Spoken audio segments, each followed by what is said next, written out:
The Life and Death of Richard II by William Shakespeare.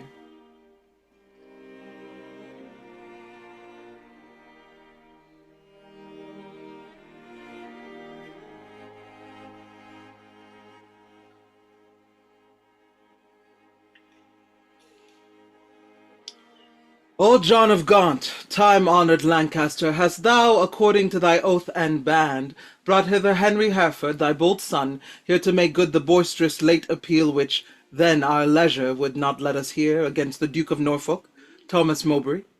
I have, my liege. Tell me, moreover, hast thou sounded him, if he appeal the Duke on ancient malice, or worthily as a good subject should, on some known ground of treachery in him? As near as I could sift him on that argument, on some apparent danger seen in him, aimed at your highness, no inveterate malice. Then call them to our presence, face to face, and frowning brow to brow. Ourselves will hear the accuser and the accused freely speak. High-stomached are they both, and full of ire, in rage deaf as the sea, hasty as fire. Many years of happy days befall my gracious sovereign, my most loving liege. Each day still better others' happiness, until the heavens, as envying earth's good hap, add an immortal title to your crown. We thank you both, yet one but flatters us, as well as pereth by the cause you come, namely to appeal each other of high treason. Cousin of Hereford, what dost thou object against the Duke of Norfolk, Thomas Mowbray? First, heaven be the record to my speech. In the devotion of a subject's love, tendering the precious safety of my prince, and free from other misbegotten hate, come I, appellant, to this princely presence.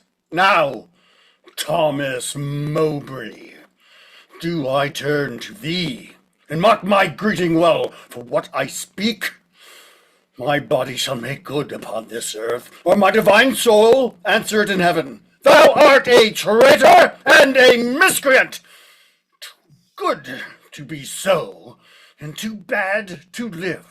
Since the more fair and crystal is the sky, the uglier seems the clouds that in it fly. Once more, the more to aggravate the note, with a foul traitor's name stuff I thy throat, and wish so please my sovereign, ere I move, what my tongue speaks, my right drawn sword may prove. Let not my cold words here accuse my zeal. 'Tis not the trial of a woman's war. The bitter clamor of two eager tongues can arbitrate this cause betwixt us twain. The blood is hot that must be cooled for this, yet I cannot of such tame patience boast as to be hushed, and not to all to say, first the fair reverence of your highness curbs me from giving reins and spurs to my free speech, which I'll suppose until it is returned, these terms of treason double down his throat, setting aside his high blood's royalty, and let him to be no kinsman to my liege. I do defy him, and I spit at him. Call him a slanderous coward and a villain, which I maintain, I would allow him odds, and meet him were I tied to run afoot, even to the frozen ridges of the Alps, or any other ground uninhabitable, wherever Englishman does set his foot. Meantime, let this defend my loyalty. By all my hopes most falsely doth he lie. Pale, trembling coward! There! I throw my gage, disclaiming here the kindred of the king, and lay aside my high blood's royalty, which fear, not reverence, makes thee to accept. If guilty dread have left thee so much strength as to take up my honor's pawn, then stoop! By that, and all the rights of knighthood else, will I make good against thee, arm to arm, what I have spoke, or thou canst worst devise. I take it up, and by that sword I swear, which gently laid my knighthood on my shoulder, I'll answer thee in any fair degree, or chivalrous design of knightly trial. And when I mount alive, may I not light, if I be traitor or unjustly fight.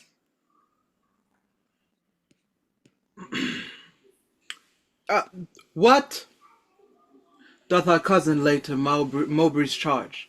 Uh, it must be great that can inherit us so much as of a thought of ill in him. Look, what I speak, my life shall prove it true. That Mowbray hath received 8,000 nobles in name of lendings for your highness's soldiers, the which he hath detained for lewd employments, like a false traitor and injurious villain. Besides, I say and will in battle prove, or else here or elsewhere to the verge that ever will surveyed by English eye, that all the treasons for these 18 years complotted and contrived in this land fetch from false Mowbray their first head and spring. Further, I say, and further will maintain upon his bad life, to make all this good, that he did plot the Duke of Gloucester's death, suggest his soon-believing adversaries, and consequently, like a traitor coward,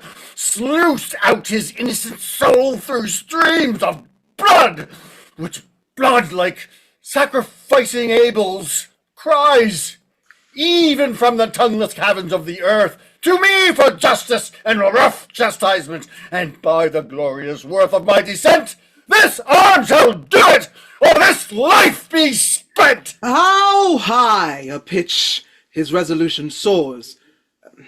Thomas of Norfolk, what sayest thou to this? Oh, let my sovereign turn away his face, and bid his ears a little while be deaf, till I have told this slander of his blood, how God and good men hate so foul a liar. Mowbray, impartial are our eyes and ears. Were he my brother, nay, my kingdom's heir, as he is but my father's brother's son, now, by my scepter's all I make a vow, such neighbor nearness to our sacred blood should nothing privilege him, nor partialize the unstooping firmness of my upright soul. He is our subject, Mowbray. So art thou. Free speech and fearless I to thee allow. Then Bolingbroke is lowest to thy heart, through the false passage of thy throat thou liest. 3 parts of that receipt I had for Calais, distributed I duly to his highness soldiers. The other parts reserved I by consent, for that my sovereign liege was in my debt. Upon the remainder of a dear account, since I last went to France to fetch his queen, now swallow down that lie, for Gloucester's death I slew him not, but to my own disgrace neglected my sworn duty in that case. For you, my noble lord of Lancaster, the honourable father to my foe, once I did lay an ambush for your life, a trespass that doth vex my grieved soul. But ere I last received the sacrament I did confess it, and exactly begged your grace's pardon, and I hope I had it.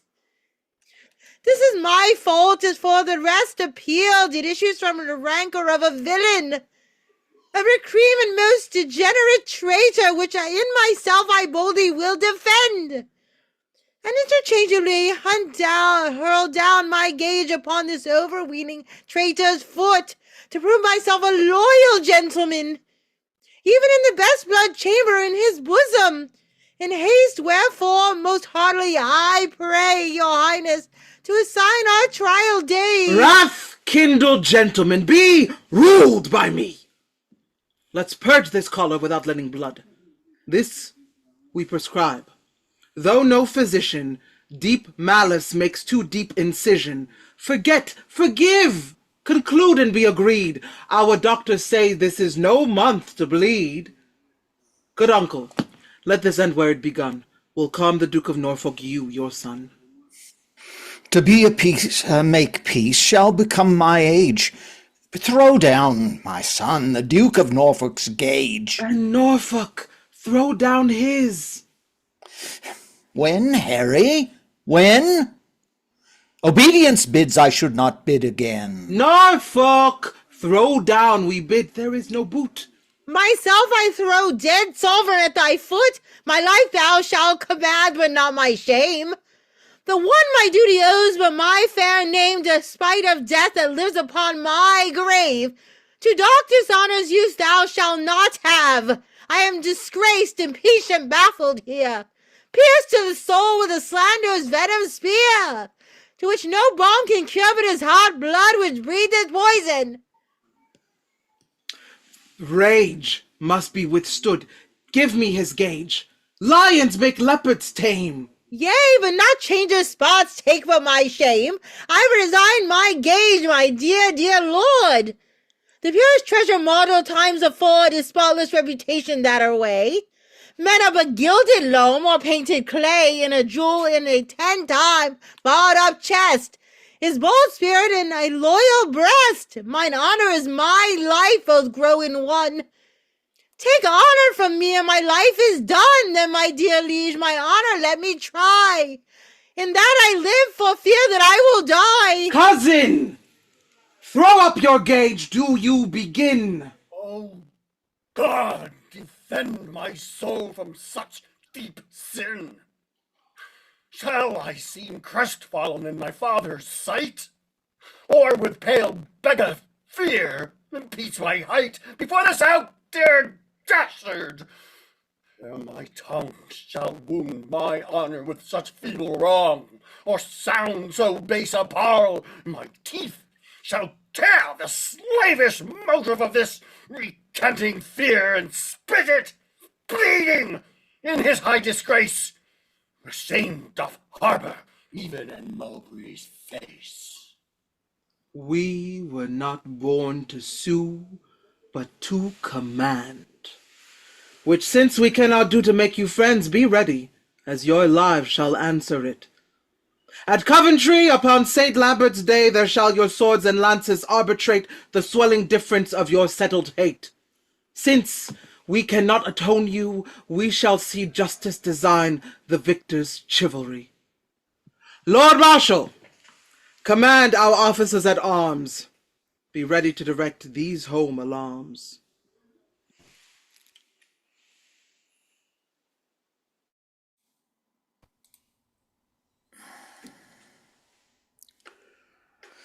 Alas, the part I had in Woodstock's blood doth now more solicit me than your exclaims, to stir against the butchers of his life. But since correction lieth in those hands which made the fault that we cannot correct, put we our quarrel to the will of heaven, who, when they see the hours ripe on earth, will rain hot vengeance on offenders' heads. Finds brotherhood in thee no sharper spur? Hath love in thy old blood no living fire? Edward's 7 sons, whereof thyself art one, were as 7 vials of his sacred blood, or 7 fair branches springing from one root. Some of those 7 are dried by nature's course, some of those branches by the destiny's cut. But Thomas, my dear lord, my life, my Gloucester, one vial full of Edward's sacred blood, one flourishing branch of his most royal root is cracked, and all the precious liquor spilt is hacked down, and his summer leaves all faded by envy's hand and murder's bloody axe. Oh God, his blood was thine, that bed, that womb, that metal, that self-mold that fashioned thee made him a man. And though thou livest and breathest, yet art thou slain in him. Thou dost consent in some large measure to thy father's death, in that thou seest thy wretched brother die, who was the model of thy father's life. Call it not patience, God. It is despair in suffering thus thy brother to be slaughtered. Thou showest the naked pathway to thy life, teaching stern murder how to butcher thee.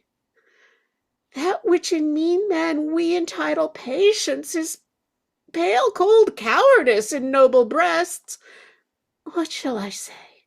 To safeguard thine own life, the best way is to avenge my Gloucester's death. God's is the quarrel. For God's substitute, his deputy anointed in his sight, hath caused his death.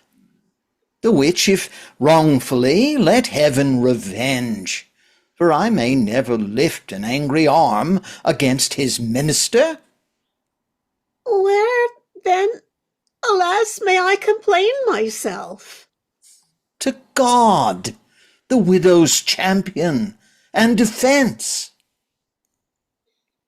Why, then, I will. Farewell, old Gaunt. Thou goest to Coventry, there to behold our cousin Hereford and fell Mowbray fight.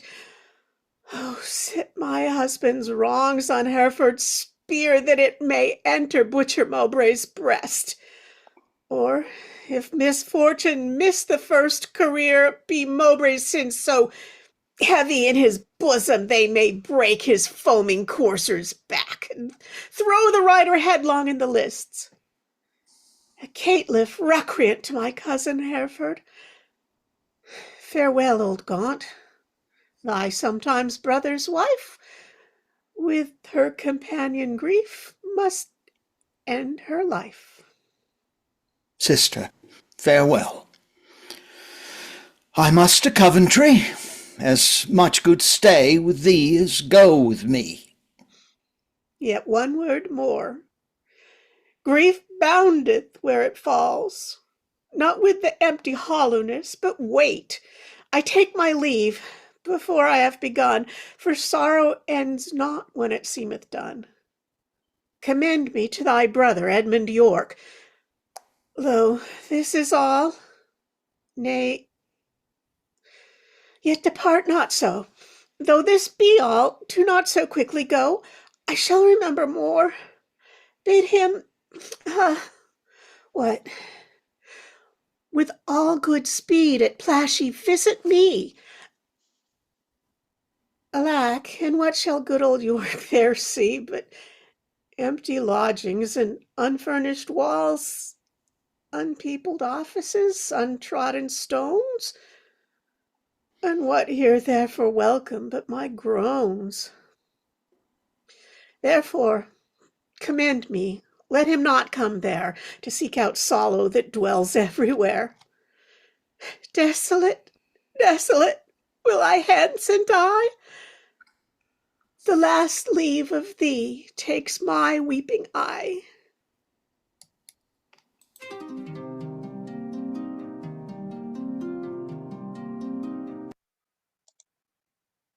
My lord Earl, is Harry Hereford armed? Yea, at all points, and longs to enter in. The Duke of Norfolk, spitefully and bold, stays but the summons of the appellant's trumpet. Why then, the champions are prepared and stay for nothing but his majesty's approach.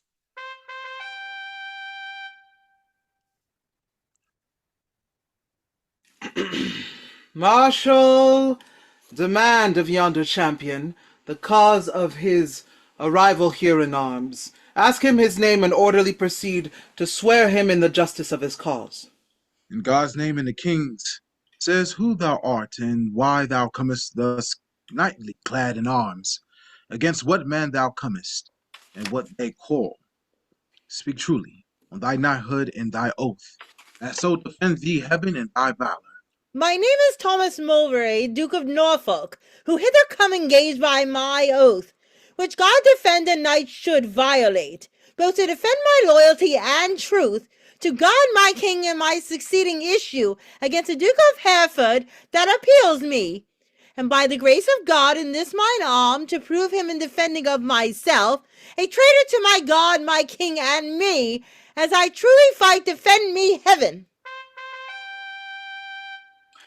Marshal, ask yonder knight in arms both who he is and why he cometh hither thus plated in habiliments of war, and formally according to our law depose him in the justice of his cause.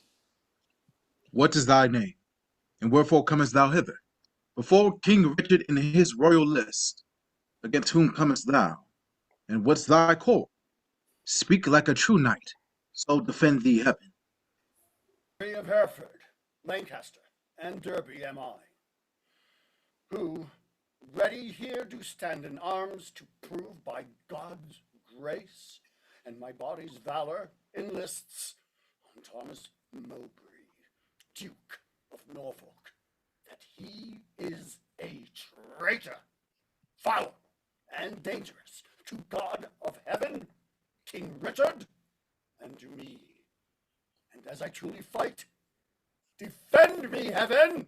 On pain of death, no person be so bold or daring hardy as to touch the list, except the marshal and such officers appointed to direct these fair designs.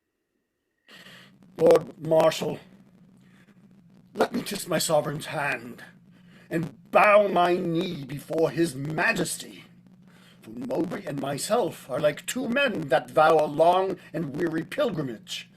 Then let us take a ceremonious leave and loving farewell of our several friends.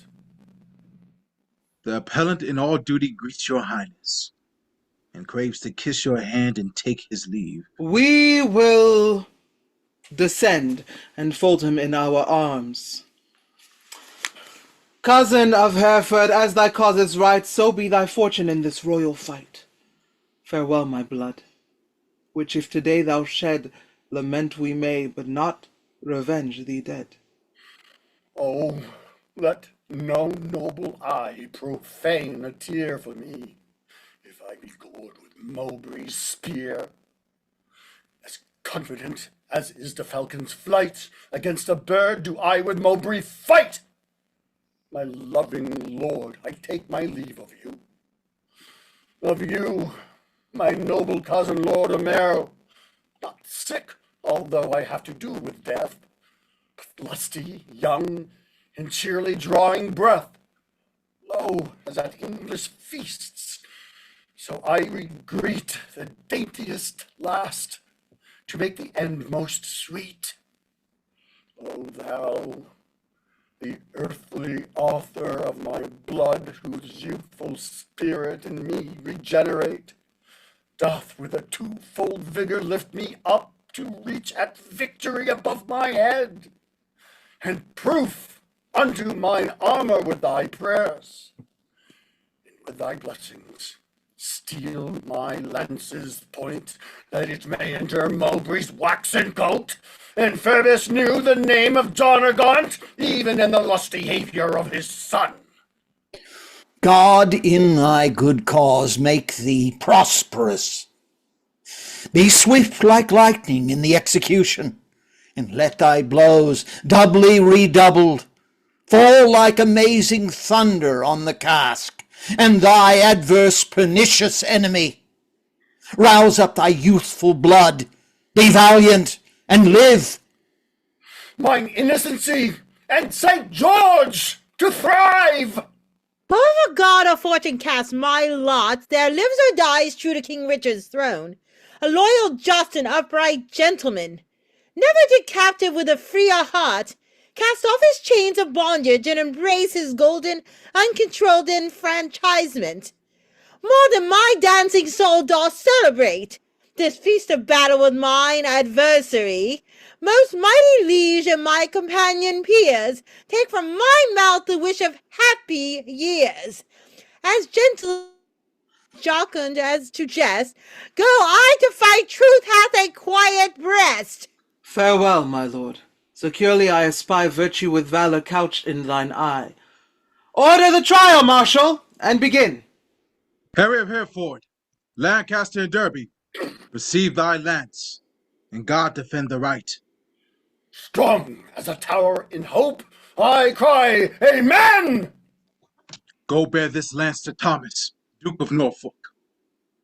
Harry of Hereford, Lancaster, and Derby stands here for God, his sovereign, and himself, on pain to be found false and recreant, to prove the Duke of Norfolk, Thomas Mowbray, a traitor to his God, his king, and him, and dares him to set forward to the fight.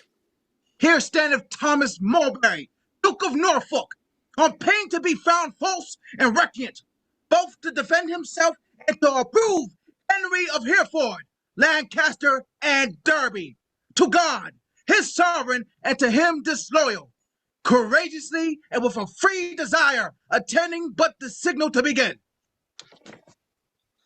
Sound trumpets and set forward, combatants. Stay. The king hath thrown his warder down. Let them lay by their helmets and their spears, and both return back to their chairs again. Withdraw with us, and let the trumpets sound while we return these dukes what we decree.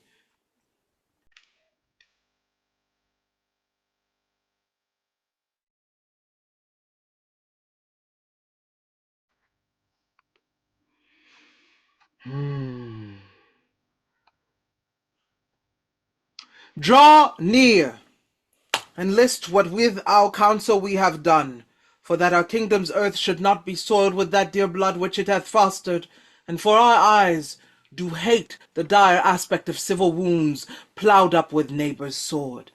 And for we think the eagle-winged pride of sky aspiring and ambitious thoughts, with rival-hating envy set on you to wake our peace, which in our country's cradle draws the sweet infant breath of gentle sleep, which so roused up with boisterous untuned drums, with harsh resounding trumpets' dreadful bray, and grating shock of wrathful iron arms, might from our quiet confines fright fair peace, and make us wade even in our kindred's blood. Therefore, we banish you our territories, you, cousin Hereford, upon pain of life, till twice 5 summers have enriched our fields, shall not regreet our fair dominions, but tread the stranger paths of banishment. Your will be done. This must my comfort be. Sun that warms you here shall shine on me, and those his golden beams to you here lent shall point on me and gild my banishment. Norfolk, for thee remains a heavier doom, which I with some unwillingness pronounce. The sly, slow hours shall not determine it, the dateless limit of thy dear exile. The hopeless word of never to return breathe I against thee upon pain of life. The heavy sentence, my most sovereign liege, and all unlooked for from your highness's mouth, a dear merit not so deep a maim, as to be cast forth in the common air. Have I deserved to your highness's hands the language that I have learned these 40 years? My native English now I must forego, and now my tongue's uses know me no more than an unstringed viol or harp, or like a cunning instrument cased up, or being open put into his hands, that knows no touch to the tune the harmony. Within my mouth you have engoled my tongue, doubly procured with my teeth, my lips, and dull unfeeling barren ignorance. Is it made my goal or jailer to attend on me? I am too old to fawn up a nurse, too far in years to be a pupil now. Why is thy sentence but then speechless death, which robs my tongue from breathing native breath? It boots thee not to be compassionate, after our sentence plaining comes too late. Then thus I turn me from my country's light to dwell in solemn shades of endless night. Return again, and take an oath with thee. Lay on our royal sword your banished hands. Swear, by the duty that you owe to God, our part therein we banish with yourselves, to keep the oath that we administer. You never shall, so help you truth and God. Embrace each other's love in banishment, nor never look upon each other's face, nor never write, regret, nor reconcile this lowering tempest of your home-bred hate, nor never by advised purpose meet to plot, contrive, or complot any ill against us, our state, our subjects, and our land. I swear. And I keep to all this. Norfolk, so far as to mine enemy, by this time Had the king permitted us, one of our souls had wandered in the air, banished this frail sepulchre of our flesh, and now our flesh is banished from this land. Confess thy treasons ere thy fly the realm. Since thou hast far to go, bear not along the clogging burthen of a guilty soul. No, Bolingbroke, if I have a word traitor, my name be blotted from the book of life, and I from heaven banished as from hence. But what thou art, God, thou I do not know, and all too soon I fear the king shall rue. Farewell, my liege, now no way can I stray, say back to England all the world's my way. Uncle, even in the glasses of thine eyes I see thy grieved heart. Thy sad aspect hath from the number of his banished years plucked 4 away. Bolingbroke 6 frozen winters spent, returned with welcome home from banishment. How long a time lies in one little word. 4 lagging winters and 4 wanton springs, and in a word. Such is the breath of kings. I think, my liege, that in regard of me he shortens 4 years of my son's exile. With little vantage shall I reap thereby, for ere the 6 years that he hath to spend can change their moons and bring their times about, my oil-dried lamp and time-bewasted light shall be extinct with age and endless night. My inch of taper will be burnt and done, and blindfold death not let me see my son. Why, uncle, thou hast many years to live. But not a minute, king, that thou canst give. Shorten my days thou canst with sullen sorrow, and pluck nights from me, but not lend a morrow. Thou canst help time to furrow me with age, but stop no wrinkle in his pilgrimage. Thy word is current with him for my death, but dead thy kingdom cannot buy my breath. Thy son is banished upon good advice. Whereto thy tongue a party verdict gave? Why at our justice seemst thou then to lour? Things sweet to taste prove indigestion sour. You urged me as a judge, but I had rather you would have bid me argue like a father. Oh, had it been a stranger, not my child, to soothe his fault I should have been more mild. A partial slander sought I to avoid, and in the sentence my own life destroyed. Alas, I looked when some of you should say I was too strict to make mine own away. But you gave leave to my unwilling tongue against my will to do myself this wrong. Cousin, farewell. And uncle, bid him so. 6 years we banish him, and he shall go.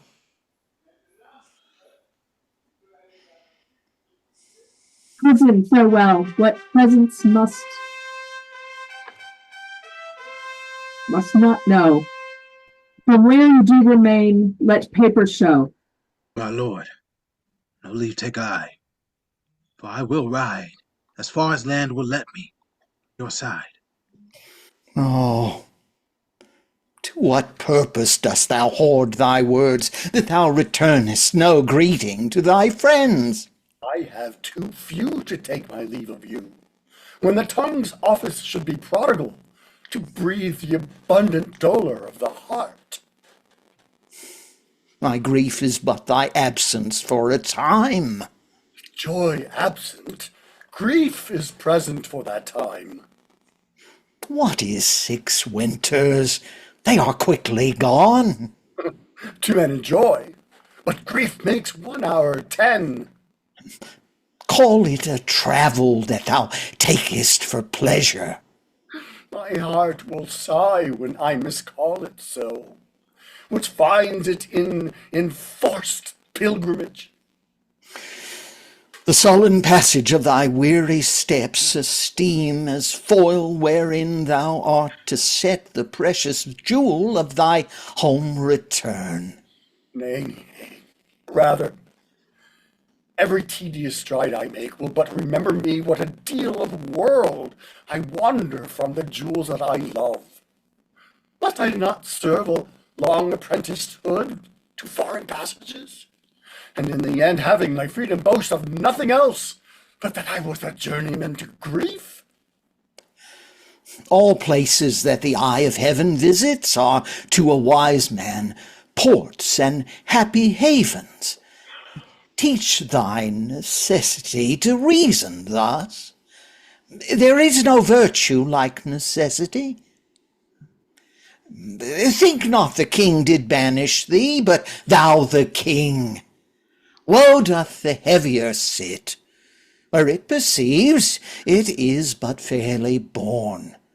Go, say I sent thee forth to purchase honour, and not the king exiled thee. Or suppose devouring pestilence hangs in our air, and thou art flying to a fresher clime. Look, what thy soul holds dear, imagine it to lie that way thou goest, not whence thou comest. Suppose the singing birds musicians, the grass whereon thou treadest, the present stewed with flowers fair ladies, and thy steps no more than a delightful measure or a dance. For gnarling sorrow hath less power to bite the man that mocks at it and sets it light. Oh, who can hold a fire in his hand by thinking on the frosty caucasus, or cloy the hungry edge of appetite by bare imagination of a feast, or wallow naked in December snow by thinking on fantastic summer's heat? No! The apprehension of the good gives but the greater feeling to the worse. Fell sorrow's tooth doth never rankle more than when he bites, but glanceth not the sore. Come, come, my son, I'll bring thee on thy way. Had I thy youth and cause, I would not stay. Then, England's ground, farewell. Sweet soil adieu. My mother and my nurse that bears me yet. Where I wander, boast of this I can. Though banished, yet a true-born Englishman. We did observe, cousin O'Merle, how far brought you High Hereford on his way? I brought High Hereford, if you call him so, but to the next highway, and there I left him. And say, what store of parting tears were shed? Faith, none for me, except the northeast wind, which then blew bitterly against our faces, awaked the sleeping room, and by chance did grace our hollow parting with a tear. What said our cousin when you parted with him? Farewell. And for mine heart disdained that my tongue should show profane the word that taught me craft to counterfeit oppression of such grief, that words seemed buried in my sorrow's grave. Mary, with the word farewell, had lengthened hours and added years to his short banishment. He should have had a volume of farewells, but since it would not, he had none of me. He is our cousin. But 'tis doubt when time shall call him home from banishment, whether our kinsman come to see his friends. Ourself and Bushy, Bagot here and Green, observed his courtship to the common people, how he did seem to dive into their hearts with humble and familiar courtesy, what reverence he did throw away on slaves, wooing poor craftsmen with a craft of smiles and patient underbearing of his fortune. As 'twere to banish their affects with him, oft goes his bonnet to an oyster wench. A brace of draymen bid God spend him well, and had the tribute of his supple knee, with Thanks, my countrymen, my loving friends, as were our England in reversion his, and he our subjects' next degree in hope. Well, he is gone, and with him go these thoughts. Now for the rebels which stand out in Ireland. Expedient manage must be made, my liege. Ere further leisure yield them further means, for their advantage and your highness's loss. We will ourselves in person to this war. And for our coffers, with too great a court and liberal largesse, are grown somewhat light. We are enforced to farm our royal realm, the revenue whereof shall furnish us for our affairs in hand. If that come short, our substitutes at home shall have blank charters, whereto, when they shall know what men are rich, they shall subscribe them for large sums of gold and send them after to supply our wants. For we will make for Ireland presently. A Bushy, what news? Old John of Gaunt is grievous sick, my lord, suddenly taken, and hath sent post-haste to entreat your majesty to visit him. Where lies he? At Ely House. Now put it God in the physician's mind to help him to his grave immediately. The lining of his coffer shall make coats to deck our soldiers for these Irish wars. Come, gentlemen, let's all go visit him. Pray God we may make haste and come too late. Amen.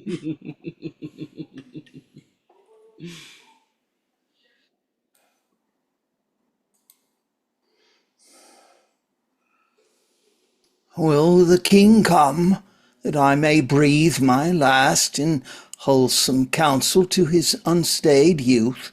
Vex not yourself, nor strive not with your breath, for all in vain comes counsel to his ear.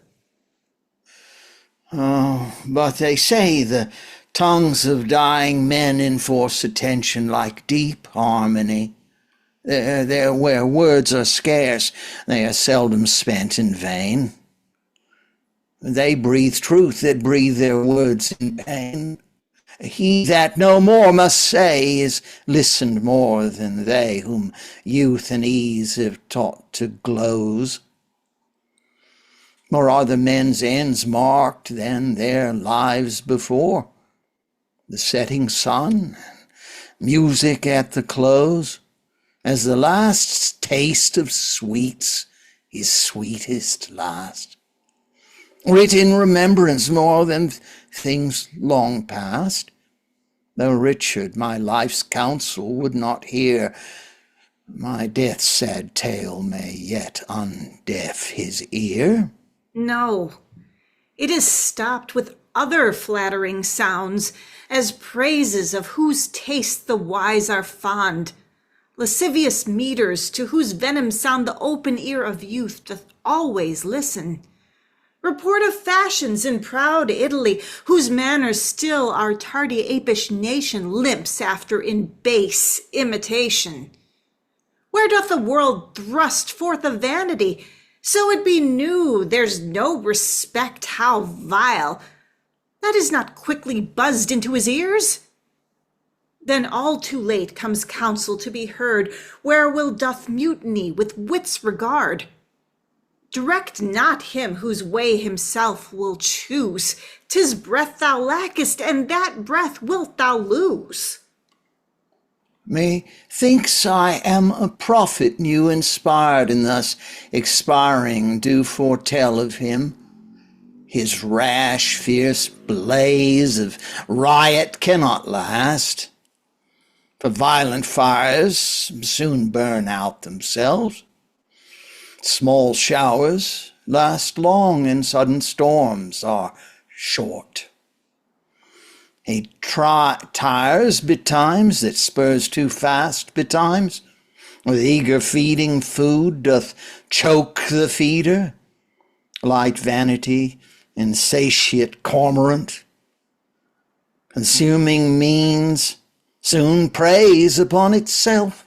This royal throne of kings, this sceptred isle, this earth of majesty, this seat of Mars, this other Eden, demi-paradise, this fortress built by nature for herself against infection and the hand of war. This happy breed of men, this little world, this precious stone set in the silver sea, which serves it in the office of a wall, or as a moat defensive to a house against the envy of less happier lands. This blessed plot, this earth, this realm, this England, this nurse, this teeming womb of royal kings, feared by their breed and famous by their birth, renowned for their deeds as far from home, for Christian service and true chivalry, as is the sepulchre in stubborn Jewry, of the world's ransom, blessed Mary's Son. This land of such dear souls, this dear, dear land, dear for her reputation through the world, is now leased out. I die pronouncing it, like to a tenement or pelting farm. England, bound in with the triumphant sea whose rocky shores beats back the envious siege of watery Neptune, is now bound in with shame, with inky blots and rotten parchment bonds.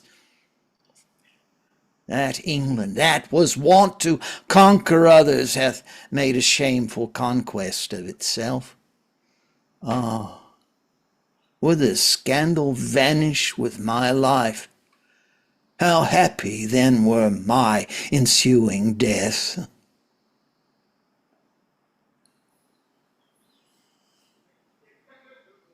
The king is come.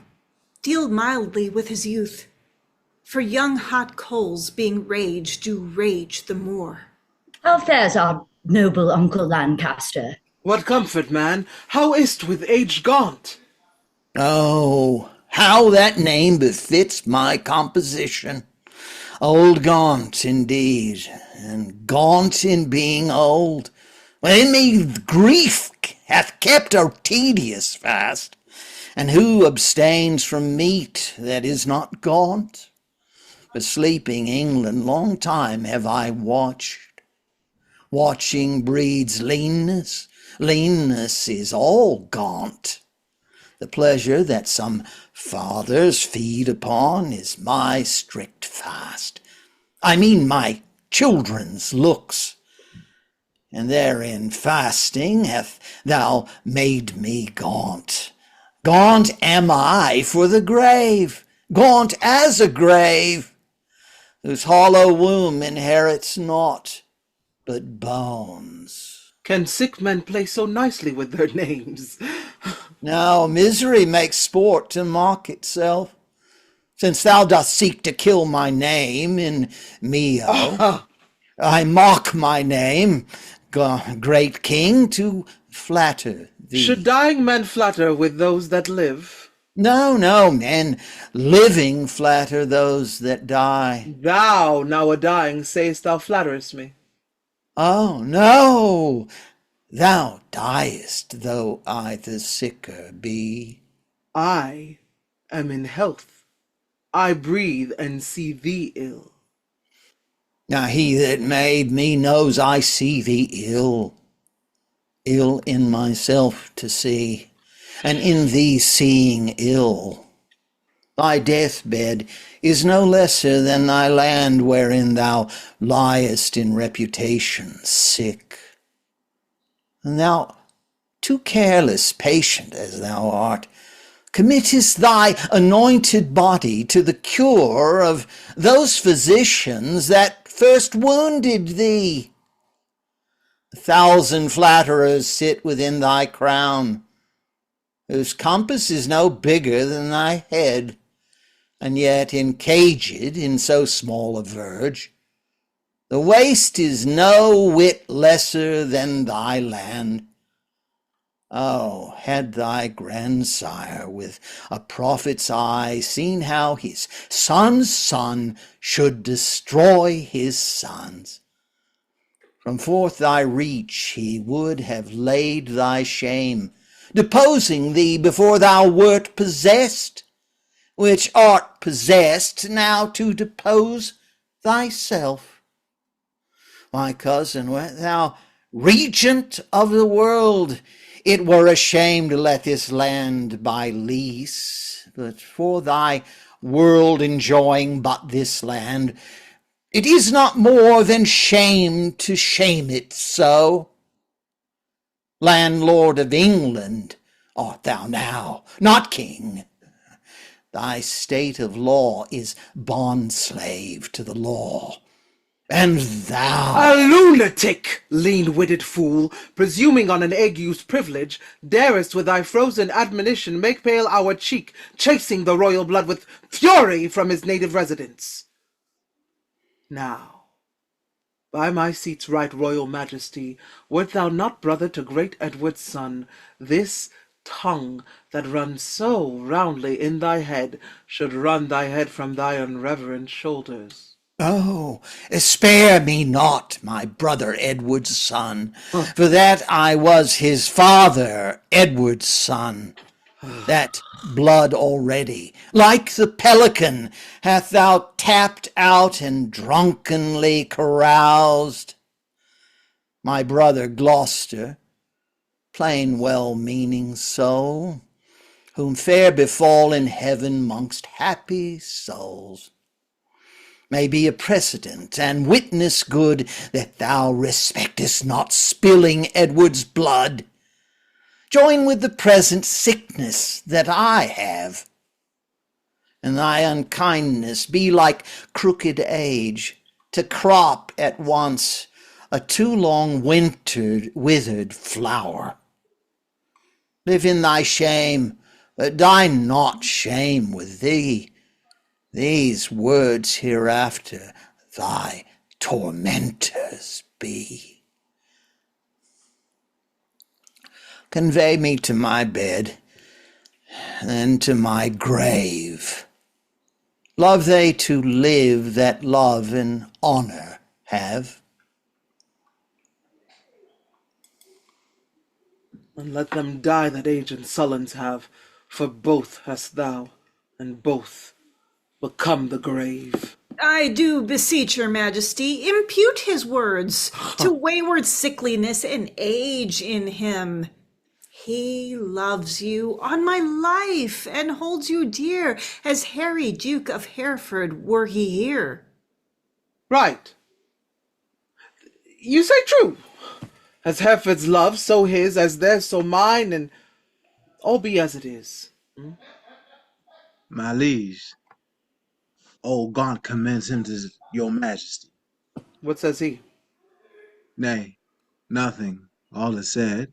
His tongue is now a stringless instrument. Words, life and all Lancaster has spent. Be York the next that must be bankrupt? So, though death be poor, it ends a mortal woe. The ripest fruit first falls, and so doth he. His time is spent, our pilgrimage must be. So much for that. Now, for our Irish wars, we must supplant those rough, rug-headed kerns, which live like venom where no venom else, but only they have privilege to live. And for these great affairs do ask some charge. Towards our assistance, we do seize to us the plate, corn, revenues, and movables whereof our uncle Gaunt did stand possessed. How long shall I be patient? How long shall tender duty make me suffer wrong? Not Gloucester's death, nor Hereford's banishment, not Gaunt's rebukes, nor England's private wrongs, nor the prevention of poor Bolingbroke about his marriage, nor my own disgrace, have ever made me sour my patient cheek, or bend one wrinkle on my sovereign's face. I am the last of noble Edward's sons, of whom thy father, Prince of Wales, was first. In war was never lion raged more fierce. In peace was never gentle lamb more mild than was that young and princely gentleman. His face thou hast, for even so looked he, accomplished with the number of thy hours. But when he frowned, it was against the French, and not against his friends. His noble hand did will what he did spend, and spent not that which his triumphant father's hand hath won. His hands were guilty of no kindred blood, but bloody with the enemies of his kin. Oh, Richard, York is too far gone with grief, or else he never would compare between. Why, uncle, what's the matter? Oh, my liege, pardon me if you please. Yes. If not, I pleased not to be pardoned, am content with all. Seek you to seize and gripe into your hands the royalties and rights of banished Hereford? Is not Gaunt dead, and doth not Hereford live? Was not Gaunt just, and is not Harry true? Did not the one who deserved to have an heir, is not his heir a well-deserving son? Take Hereford's rights away, and take from time his charters and his customary rights. Let not tomorrow then ensue today, but not thyself. For how art thou a king but by fair sequence and succession? Now, afore God forbid I say true, if you do wrongfully seize Hereford's rights, call in the letters patent that he hath by his attorneys generals to sue his livery and deny his offered homage, you pluck 1,000 daggers on your head, you lose 1,000 well-disposed hearts, and prick my tender patience to those thoughts which honor and allegiance cannot think. Think what you will. We seize into our hands his plates, his goods, his money, and his lands. I'll not be by the while. My liege, farewell. What will ensue hereof, there's none can tell. But by bad courses may be understood that their events can never fall out good. Go, Bushy, to the Earl of Wiltshire straight. Bid him repair to us to Ely House to see this business. Tomorrow next, we will for Ireland. And 'tis time, I trow, and we create in absence of ourselves our Uncle York, Lord Governor of England, for he is just and always loved us well. Come on, our queen. Tomorrow must we part. Oh, be merry, for our time of stay is short.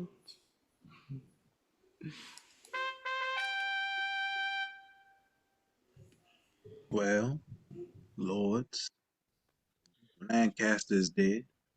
And living too, for now his son is duke. Barely in title, not in revenue. Richly in both, if justice had her right. My heart is great, but it must break with silence. Be disburdened with a liberal tongue. Nay, speak thy mind, and let him ne'er speak more that speaks thy words again to do thee harm. Tends that thou wouldst speak to the Duke of Hereford. If it be so, out with it boldly, man. Quick is mine ear to hear of good towards him. No good at all that I can do for him, unless you call it good to pity him. Bereft and gelded of his patrimony. Now, afore God, 'tis shame such wrongs are born in him, a royal prince. Any more of noble blood in this declining land? The king is not himself, but basely led by flatterers, and what they will inform, merely in hate against any of us all, that will the king severely prosecute against us, our lives, our children, and our heirs. The commons hath he peeled a grievous taxes, and quite lost their hearts. The nobles hath he fined for ancient quarrels, and quite lost their hearts. And daily new exactions are devised as blanks, benevolences, and I wot not what.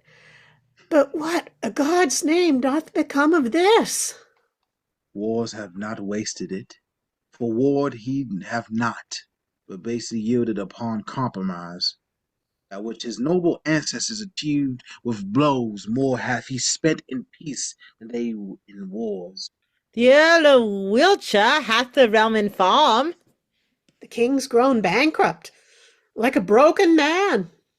Reapproach and dissolution hangeth over him. He hath not money for these Irish wars, his bounteous taxation notwithstanding, but by the robbing of the banished duke.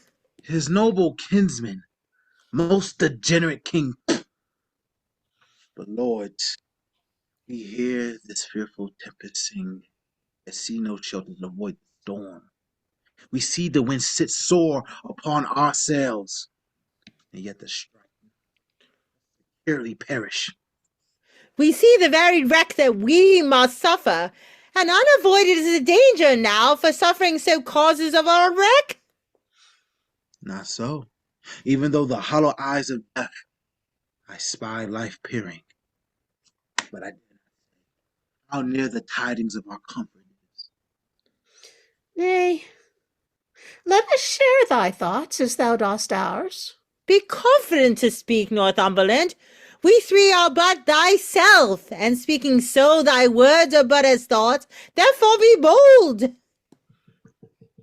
Then, thus, I have from Port Le Blanc, a bay in Brittany, received intelligence that Harry Duke of Hereford, Reynold Lord Cumberland, the son of Richard Earl of Ardrol, late broke from the Duke of Exeter, his brother Archbishop late of Canterbury, Sir Thomas Effingham, Sir John Ramsden, Sir John Norbury, Sir Robert Waterden, and Francis Quant, all these well furnished by the Duke of 8 tall ships, 3,000 men of war, all marking hither with all due expedition, and shortly meet our northern shore. Perhaps they had ere this, but that they stay, the first departing of the king for Ireland. If then we shall shake off our salvage yoke, imp out our drooping country's broken wing, redeem from broken pawn the belliched crown, wipe off the dust that hides our sceptre's guilt, and make high majesty look like itself. Away with me in post to Ravensburg. But if you faint, as fearing to do so, stay and be secret. Myself will go. To horse, urge doubt to them that fear. Hold out my horse, and I will first be there.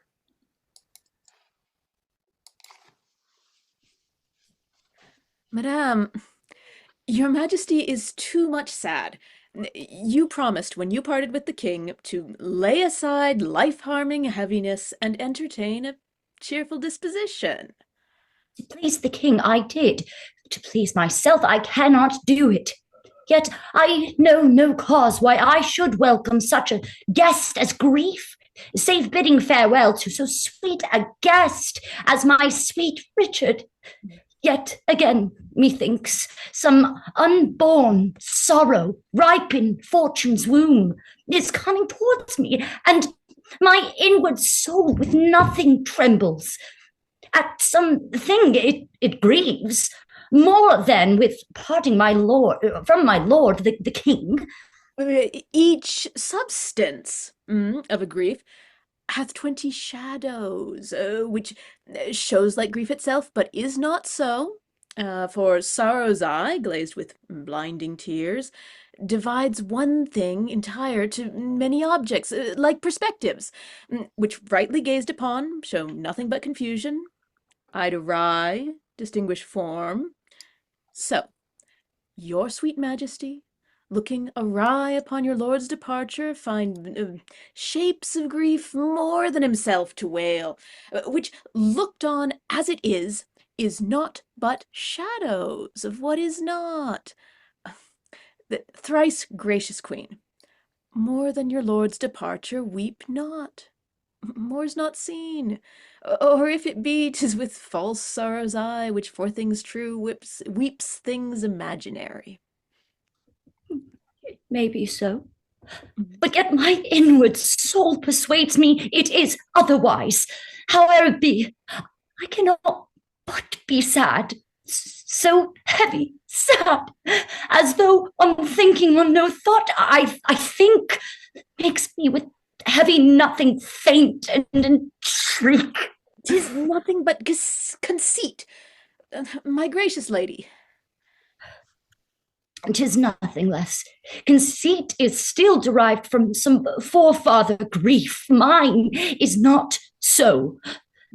For nothing has begotten me, my something grief, or something hath of the nothing that I grieve. 'Tis in reversion that I do possess. But what it is, that is not yet known. What I cannot name. 'Tis nameless woe, I wot. God save your majesty and well met, gentlemen. I hope the king is not yet shipped for Ireland. Why hopest thou so? 'Tis better to hope that he is, for his designs crave haste, his haste good hope. Then wherefore dost thou hope he is not shipped? That he, our hope, might have retired his power, and driven into despair an enemy's hope, who strongly has set footing in this land, the banished Bolingbroke repeals himself, and with uplifted arms is safe arrived at Ravenspur. Now God in heaven forbid. Ah, madam, 'tis too true, and that is worse. The Lord Northumberland, his son young Henry Percy, the lords of Ross, Beaumont, and Willoughby, all with their powerful friends are fled to him. Why have you not proclaimed Northumberland and all the rest revolted faction traitors? We have, whereupon the Earl of Worcester hath broke his staff, resigned his stewardship, and all the household servants fled with him to Bowling. So, Green, thou art the midwife to my woe, and Bolingbroke, my sorrow's dismal heir. Now hath my soul brought forth her prodigy, and I, a gasping new delivered mother, have woe to woe, sorrow to sorrow joined. Despair not, madame. Who shall hinder me? I will despair, and be at enmity with cozening hope. He is a flatterer, a parasite, a keeper of back of death, who gently would dissolve the bands of life, which false hope lingers in its extremity. Oh, here comes the Duke of York. With signs of awe about his aged neck. Oh, full of careful business are his looks. Uncle, for God's sake, speak comfortable words. Should I do so, I should belie my thoughts. Comfort's in heaven, and we are on the earth, where nothing lives but crosses, cares, and grief. Your husband, he is gone to save far off, whilst others come to make him lose at home. Here am I left to underprop his land, who, weak with age, cannot support myself. Now comes the sick hour that this surfeit made. Now shall he try his friends that flattered him.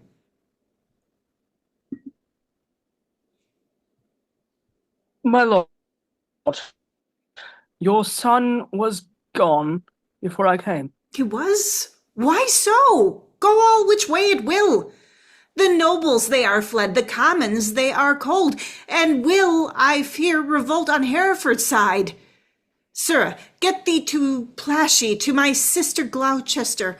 Bid her send me presently 1,000 pound. Hold. Take my ring. My lord, I'd forgotten to tell your lordship that today, as I came by, I called there, but I shall grieve you and post to report the rest. What is't, knave? An hour before I came, the Duchess is dead. God for his mercy, what a tide of woes comes rushing on this woeful land at once. I know not what to do. I would to God, so my untruth had not provoked him to it, the king had cut off my head with my brothers. What, are there no posts dispatched for Ireland? How shall we do for money for these wars? Come, sister, cousin, I would say, pray pardon me. Go, fellow, get thee home, provide some carts, and bring away the armor that is there. Gentlemen, will you go muster men? If I know how or which way to order these affairs thus thrust disorderly into my hands, never believe me, both are my kinsmen. The one is my sovereign, with whom with both my oath and duty bids defend. The other again is my kinsman, whom the king hath wronged, whom conscience and my kindred bids to right. Well, somewhat we must do. Come, cousin, I'll dispose of you. Gentlemen, go muster up your men and meet me presently at Berkeley. I should too plashy too. But time will not permit, all is uneven, and everything is left at 6 and 7. The wind sits fair for news to go to Ireland, but none returns. For us to levy power proportionable to the enemy is all impossible. Besides, our nearness to the king in love is near the hate of those love not the king. And that's the wavering commons. For their love lies in their purses, and whoso empties them by so much fills their hearts with deadly hate. Wherein the king stands generally condemned. If judgment lie in them, then so do we, because we ever have been near the king. Well, I will for refuge straight to Bristol Castle. The Earl of Wiltshire is already there. Thither will I with you, for little office the hateful commons will perform for us, except, like curs, to tear us all to pieces. Will you go along with us? No. I will to Ireland, to his majesty. Farewell. If heart's presages be not vain, we 3 here art that ne'er shall meet again. That's as York thrives to beat back Bolingbroke. Alas, poor Duke, the task he undertakes, his numbering sands and drinking oceans dry. Where one on his side fights, thousands will fly. Farewell at once, for once and for all and ever. Well, we may meet again. I fear me never.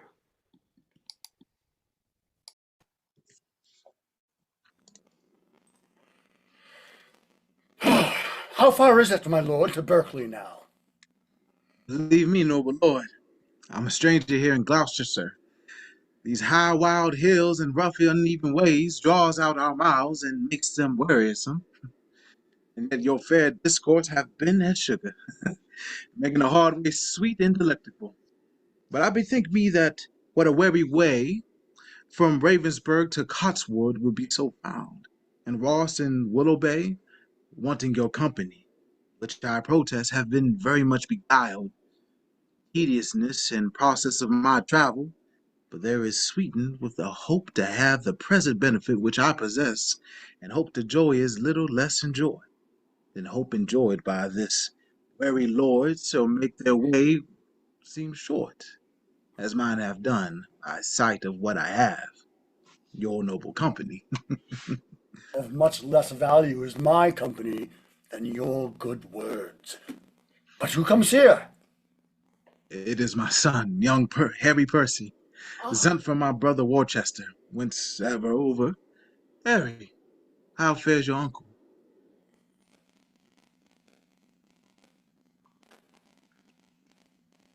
Oh, don't hold your tongue now, Harry. Go on, speak. I thought my lord to have learned his health of you. Why is he not with the queen? No, my good lord, he hath forsook the court, broken his staff of office, and dispersed the household of the king. What was his reason?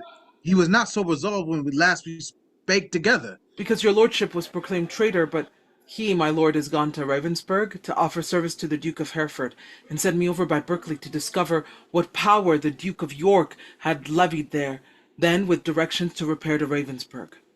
Have you forgot the Duke of Hereford, boy? No, my good lord. For that not forgot, which ne'er I did remember, to my knowledge, I never in my life look on him. Then learn to know him now. This is the Duke. My gracious lord, I tender you my service, and such it is being tender, raw and young, which elders today shall ripen and confirm more to approve of service and desert. I thank thee, gentle Percy, and be sure I count myself in nothing else so happy as in a soul remembering my good friends. And as my fortune ripens with thy love, it shall be still thy true love's recompense. My heart this covenant makes, my hand thus seals it. How far is it to Berkeley? And what stir keeps good old York there with his men of war? There stands a castle by yon tuft of trees, manned with 300 men. As I have heard, and is it as the lords of York, Berkeley, and Seymour, none else of name and noble estimate. Here comes the lords of Ross and Willoughby, bloody with spurring, fiery red with haste. Welcome, my lords. I once love pursues a banished traitor. All my treasury is yet but unfelt thanks, which more enriched shall be your love and labor's recompense. Your presence makes us rich, most noble lord. And far surmounts our labor to attain it. Evermore thanks the exchequer of the poor, which, till my infant fortune comes to years, stands for my bounty. But who comes here? It is my lord of Berkeley, as I guess. My lord of Hereford, my message is to you. My lord, my answer is to Lancaster, and I am come to seek that name in England. And I must find that title in your tongue before I make reply to aught you say. Mistake me not, my lord. 'Tis not my meaning to raise one title of your honor out. To you, my lord, I come, what lord you will, from the most gracious regent of this land, the Duke of York, to know what pricks you on to take advantage of the absent time and fight our native peace with self-born arms. I shall not transport my words by you. Here comes his grace in person, my noble uncle. Show me thy humble heart and not thy knee, whose duty is deceivable and false. My gracious uncle. Tut-tut. Grace me no grace, nor uncle me no uncle. I am no traitor's uncle, and that word grace in an ungracious mouth is but profane. Why have those banished and forbidden legs dared once to touch a dust of England's ground? But then more why?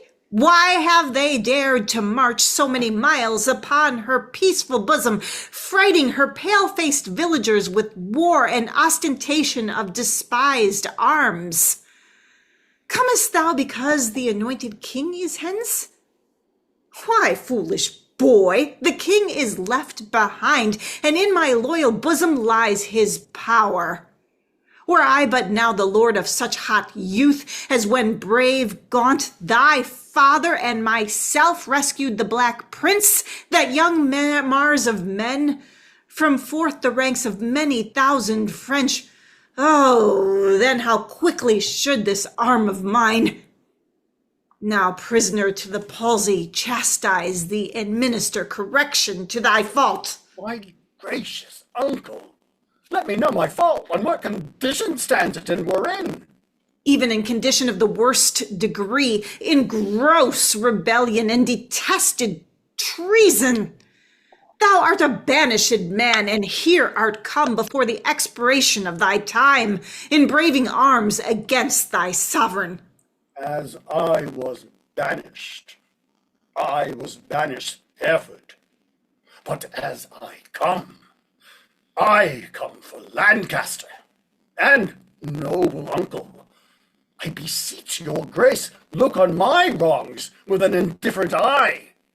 You are my father, for methinks in you I see old Gaunt alive. Oh, then, my father, will you permit that I shall stand condemned, a wandering vagabond, my rights and royalties plucked from my arms perforce, and given away to upstart upthrifts? Wherefore was I born? If that my cousin king be king of England, I must be granted I am Duke of Lancaster. You have a son, a mare, my noble cousin. Had you first died, and he been thus trod down, he should have found his uncle Gaunt a father, to rouse his wrongs and chase them to the bay. I am denied to sue my livery here, and yet my letters patents give me leave. My father's goods are all distrained and sold, and these and all are all misemployed. What would you have me do? I am a subject, and I challenge law. Attorneys are denied me, and therefore, personally, I lay my claim to my inheritance of free descent. Whew. The noble duke have been too much abused. It stands your grace upon to do him right. Base men by his endowments are made great. My lords of England, let me tell you this. I have had feeling of my cousin's wrongs and labored all I could to do him right. But in this kind to come, in braving arms, be his own carver and cut out his way to find out right with wrong, it may not be. And you that do abet him in this kind cherish rebellion and are rebels all. Noble duke have sworn his coming is but for his own, and for the right of that we all have strongly sworn to give him aid, and let ne'er see joy that breaks that oath. Well, I see the issue of these arms. I cannot mend it, I must needs confess, because my power is weak and all ill left. But if I could by him that gave me life, I would attach you all and make you stoop unto the sovereign mercy of the king. But since I cannot, be it known to you, I do remain as neuter. So fare you well, unless you please to enter in the castle and there repose you for this night. An offer, uncle, that we will accept. But we must win your grace to go with us to Bristol Castle, which they say is held by Bushy Bagot and their accomplices, the caterpillars of the Commonwealth, which I have sworn to weed and pluck away. It may be I will go with you, but yet I'll pause, for I am loath to break our country's laws. Nor friends nor foes to me welcome you are. Things past redress are now with me past care. My lord of Salisbury, we have stayed 10 days and hardly kept our countrymen together, and yet we hear no tidings from the king. Therefore we will disperse ourselves. Farewell. Stay yet another day, thou trusty Welshman. The king reposeth all his confidence in thee. 'Tis thought the king is dead. We will not stay. The bay trees in our country are all withered, and meteors fright the fixed stars of heaven. The pale-faced moon looks bloody on the earth, and lean-looked prophets whisper fearful change. Rich men look sad, and ruffians dance and leap, the one in fear to lose what they enjoy, the other to enjoy by rage and war. These signs forerun the death or fall of kings. Farewell. Our countrymen are gone and fled, as well assured Richard, their king, is dead.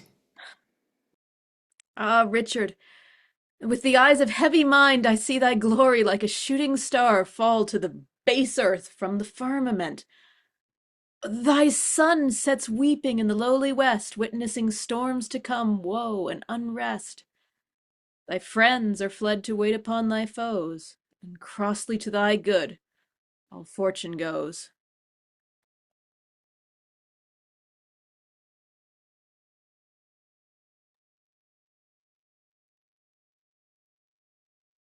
Bring forth these men.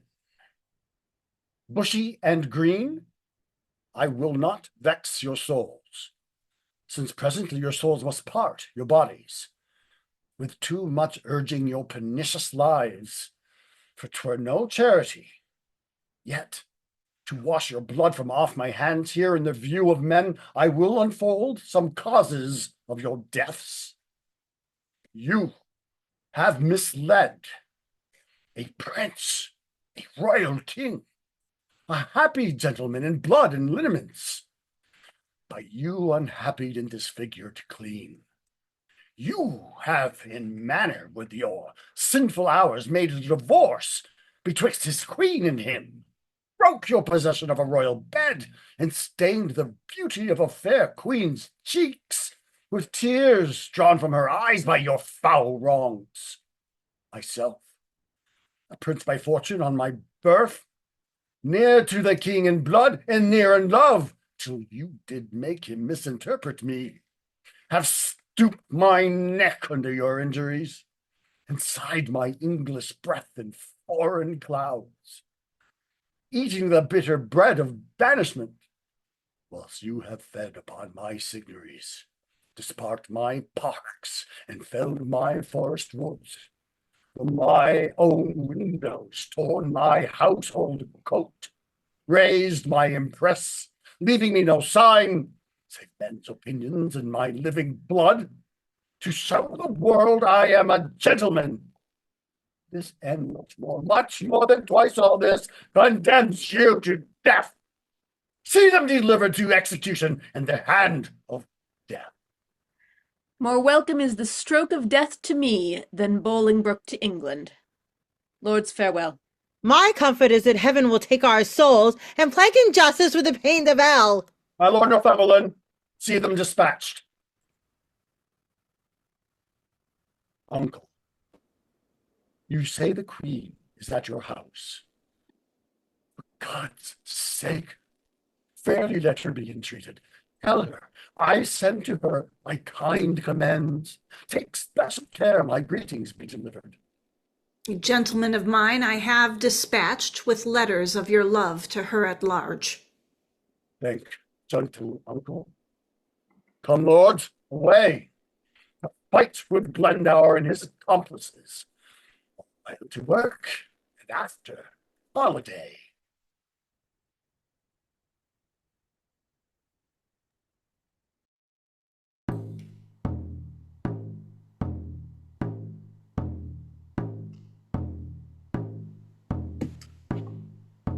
Barclay Castle, call they this at hand? Yea, my lord. How hooks you brace the air after your late tossing on the breaking seas? Needs must I like it well. I weep for joy to stand upon my kingdom once again! Dear earth, I do salute thee with my hand. Though rebels wound thee with their horse's hoof, as a long-parted mother with a child plays fondly with her tears, and smiles in meeting, so weeping, smiling, greet I thee, my earth, and do thee favors with my royal hands. Feed not thy sovereign's foe, my gentle earth, nor with thy sweets comfort his ravenous sense, but let thy spiders that suck up thy venom and heavy-gated toads lie in their way, doing annoyance to the treacherous feet which with usurping steps do trample thee. Yield, stinging nettles to mine enemies, and when they from thy bosom pluck a flower, guard it, I pray thee, with a lurking adder whose double tongue may with a mortal touch throw death upon thy sovereign's enemies. Mock not my senseless conjuration, lord. This earth shall have a feeling, and these stones prove armed soldiers ere her native king shall falter under foul rebellion's arms. Fear not, my lord. That power that made you king shall have power to keep you king in spite of all. The means that heaven yields must be embraced and not neglected. Else, if heaven would, and we will not, heaven's offer we refuse. The proffer means of succor and redress. Means, my lord, that we are too remiss, whilst Bolingbroke through our security grows strong and great in substance and in power. Discomfortable cousin, knowest thou not that when the searching eye of heaven is hid, behind the globe that lights the lower world, then thieves and robbers range abroad unseen in murders and in outrage boldly here. But when from under this terrestrial ball he fires the proud tops of the eastern pines and darts his light through every guilty hole, then murders, treasons, and detested sins, the cloak of night being plucked from off their backs, stand bare and naked, trembling at themselves.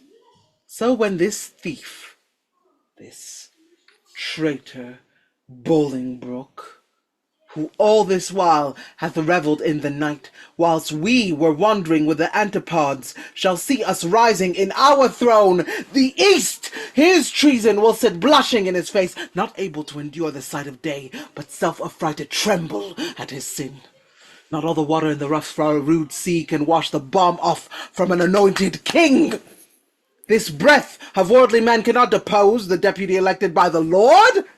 For every man that Bolingbroke hath pressed to lift shrewd steel against our golden-crowned God, for his Richard hath in heavenly play a glorious angel. Then if angels fight, weak men must fall, for heaven still guards the right. Welcome, my lord! How far off lies your power? Nor near nor farther off, my gracious lord, than this weak arm. Discomfort guides my tongue and bids me speak of nothing but despair. One day too late, I fear me, noble lord, hath clouded all thy happy days on earth. Oh, call back yesterday. Bid time return, and thou shalt have 12,000 fighting men. Today. Happy day, too late, o'erthrows thy joys, friends, fortune, and thy state. For all the Welshmen, hearing thou wert dead, are gone to Bolingbroke, dispersed and fled. Comfort, my liege. Why looks your grace so pale? But now the blood of 20,000 men did triumph in my face, and they are fled. And till so much blood thither come again, have I not reason to look pale and dead? All souls that will be safe fly from my side, for time hath set a blot upon my pride. Comfort, my liege. Remember who you are. I had forgot myself. Am I not king? Awake! Thy coward majesty! Thou sleepest. Is not the king's name 20,000 names? Arm, my name! A puny subject strikes at thy great glory. Look not to the ground. Ye favourites of a king, are we not high? High be our thoughts. I know my uncle York hath power enough to serve our turn. But who comes here? More health and happiness betide my liege than can my tuned tongue deliver him. Mine ear is open and my heart prepared. The worst is worldly loss thou canst forget unfold. Say, is my kingdom lost? Why, 'twas my care, and what loss is it to be rid of care? Strives Bolingbroke to be as great as we? Greater he shall not be. If he serve God, we'll serve him too, and be his fellows so. Revolt our subjects, that we cannot mend. They break their faith to God as well as us. Cry woe, destruction, ruin, and decay. The worst is death, and death will have his day. Glad am I that your highness is so armed to bear the tidings of calamity. Like an unseasonable stormy day which makes the silver rivers drown their shores, as if the world were all dissolved to tears. So high above his limits swells the rage of Bolingbroke, covering your fearful land with hard, bright steel, and hearts harder than steel. Whitebeards have armed their thin and hairless scalps against thy majesty. Boys with women's voices strive to speak big and clap their female joints in stiff, unwieldy arms against the crown. The very beadsmen learn to bend their bows of double fatal you against thy state. Yea, do staff women manage rusty bills against thy seat? Both young and old rebel, and all goes worse than I have power to tell thee. Too well, thou tellest a tale so ill. Where is the Earl of Wiltshire? Where is Bagot? What is become of Bushy? Where is Green? That they have let the dangerous enemy measure our confines with such peaceful steps. If we prevail, their heads shall pay for it. I warrant they have made peace with Bolingbroke. Peace have they made with him, indeed, my lord. O villains! Vipers, damned without redemption! Dogs easily won to fawn on any man! Snakes! In my heart blood warmed that sting my heart. 3 Judases, each one thrice worse than Judas. Would they make peace? Terrible hell make war upon their spotted souls for this offense. Sweet love, I see changing his property.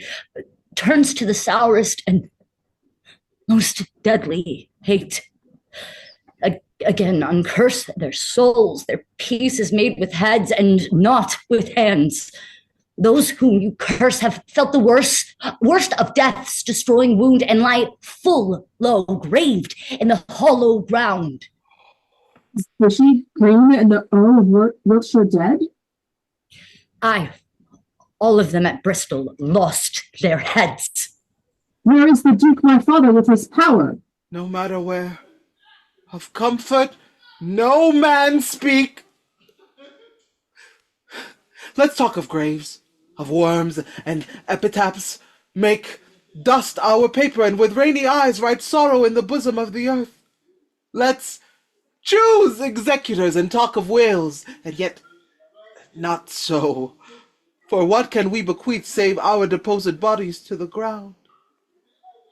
Our lands, our lives, and all are Bolingbroke's, and nothing can we call our own but death, and that small model of the barren earth which serves as paste and cover to our bones. For God's sake, let us sit upon the ground and tell sad stories of the death of kings. How some have been deposed, some slain in war, some haunted by the ghosts they have deposed, some poisoned by their wives, some sleeping killed, all murdered. For within the hollow crown that rounds the mortal temples of a king keeps death his court, and there the antic sits, scoffing his state and grinning at his pomp, allowing him a breath, a little seen, to monarchize, be feared and kill with looks, infusing him with self and vain conceit, as if this flesh which walls about our life were brass impregnable, and humoured thus comes at the last, and with a little pin bores through his castle walls, and farewell, king! Cover your heads, and mock not flesh and blood with solemn reverence. Throw away respect, tradition, form, and ceremonious pure duty, for you have but mistook me all this while. I live with bread like you, feel want, taste grief, need friends. Subjected thus, how can you say to me I am a king? My lord, wise men ne'er sit and wail their woes, but presently prevent the ways to wail. To fear the foe, since fear oppresseth strength, it gives in your weakness strength unto your foe, and so your follies fight against yourself. Fear and be slain. No worse can come to fight, and fight and die is death destroying death, where fearing dying pays death's servile breath. My father hath a power. Inquire of him and learn to make a body of a limb. Thou chidest me well. Proud Bolingbroke! I come to change blows with thee for our day of doom. This ague fit of fear is overblown. An easy task it is to win our own. Say, Stoop, where lies our uncle with his power? Speak sweetly, man, although thy looks be sour. Men judge by the complexion of the sky, the state, and inclination of the day. So may you by my dull and heavy eye. My tongue hath but a heavier tale to say. I play the torturer, by small and small to lengthen out the worst that must be spoken. Your Uncle York is joined with Bolingbroke, and all your northern castles yielded up, and all your southern gentlemen in arms upon his party. Thou hast said enough. Beshrew thee, cousin, which didst lead me forth of that sweet way I was into despair. What say you now? What comfort have we now? By heaven, I'll hate him everlastingly that bids me of comfort any more. Go to Flint Castle, there I'll pine away. A king woe slave shall kingly woe obey. That power I have discharge, and let them go to ear the land that hath some hope to grow, for I have none. Let no man speak again to alter this, for counsel is but vain. Use one word. He does me double wrong that wounds me with the flatteries of his tongue. Discharge my followers. Let them hence away from Richard's night to Bolingbroke's fair day.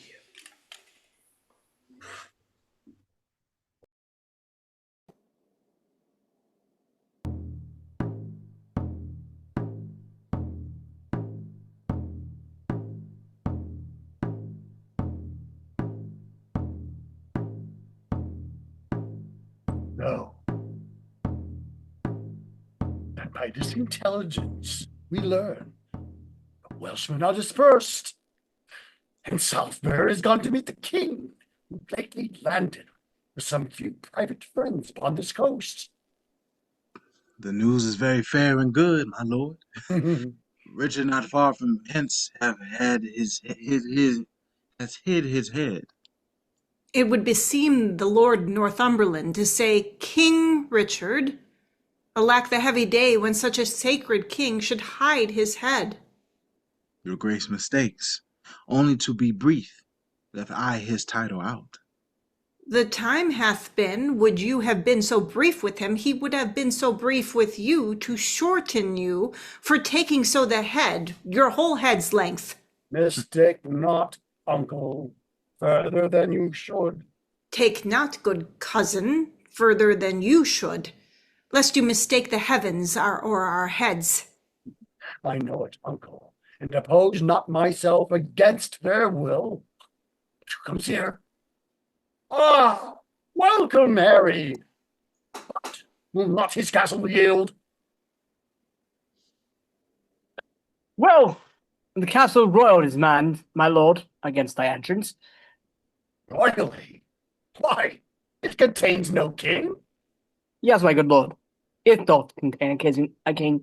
King Richard lies within the limits of yon lime and stone. With him are lords, Lord Antamiro, Lord Salisbury, Sir Stephen Scroop, and besides a clergyman of holy reverence I cannot learn. Oh, be it like it is, the Bishop of Carlisle. No, lords, go to the rude ribs of that ancient castle. To brazen trumpet, send the breath of parley into his ruined ears and busty liver. Henry Bolingbroke, on both his knees doth kiss King Richard's hand, and send allegiance, true faith of heart, to his most royal person. Hither come even at his feet to lay my arms and power, provided that my banishment repealed, and lands restored again be freely granted. If not, I'll use the advantage of my power and lay the summers Dust with showers of blood, rain from the wounds of slaughtered Englishmen. The witch, how awful the line of Bolingbroke it is. Such crimson tempest should be drenched the fresh green lap of fair King Richard's land. My stooping duty tenderly shall show. Go, go, signify as much. While here we march upon the grassy carpet of this plain. Let's march without the noise of threatening drum, that from this castle's tattered battlements a fair appointment may be well perused. Thinks King Richard and myself should meet with no less terror than the elements of fire and water when their thundering shock at meeting tears the cloudy cheeks of heaven. Be he the fire, I'll be the yielding water. The rage be his, whilst I, on earth, I rain my waters. Earth, not on him. March on, and mark King Richard, how he looks.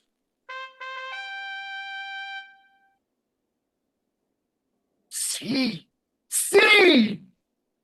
King Richard doth himself appear, as doth the blushing discontented sun from out the fiery portal of the east, when he perceives the envious clouds are bent to dim his glory and to stain the track of his bright passage to the Occident. Yet looks he like a king. Behold his eye, as bright as is the eagle's, lightens forth controlling majesty. Alack, alack for woe that any harm should stain so fair a show. We are amazed, and thus long have we stood to watch the fearful bending of thy knee, Northumberland, because we thought ourselves thy lawful king, and if we be, how dare thy joints forget to pay their awful duty to our presence? If we be not, show us the hand of God that had dismissed us from our stewardship. For while we know no hand of blood and bone can gripe the sacred handle of our scepter, have torn their souls by turning them from us, and we are barren and bereft of friends. Yet know, my master, God omnipotent, is mustering in his clouds in our behalf armies of pestilence, and they shall strike your children yet unborn and unbegot, that lift your vassal hands against my head and threat the glory of my precious crown. Tell Bolingbroke, for yond methinks he stands, that every stride he makes upon my land is dangerous treason. He is come to open the purple testament of bleeding war, but ere the crown he looks for live in peace. 10,000 bloody crowns of mother's son shall ill become the flower of England's face, change the complexion of her maid pale peace to scarlet indignation, and bedew her pastures grass with faithful English blood. The King of heaven forbid our Lord the King should be so with civil and uncivil arms be rushed upon. The thrice noble cousin Harry Bolingbroke doth humbly kiss thy hand, and by the honorable tomb he swears that stands upon your royal grandsire's bones, and by the varieties of both your bloods, currents that spring from one most gracious head, and by the buried hand of warlike Gaunt, and by the worth and honor of himself, comprising all that may be sworn or said, his coming hither have no further scope than for his lineal royalties, and to beg enfranchisement immediate on his knees, which on thy royal party granted once.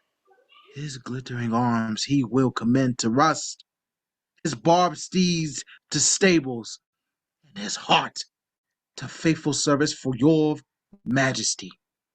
This swears he, as he is a prince, is just, and as I am a gentleman, I credit him. Northumberland, say thus the king returns.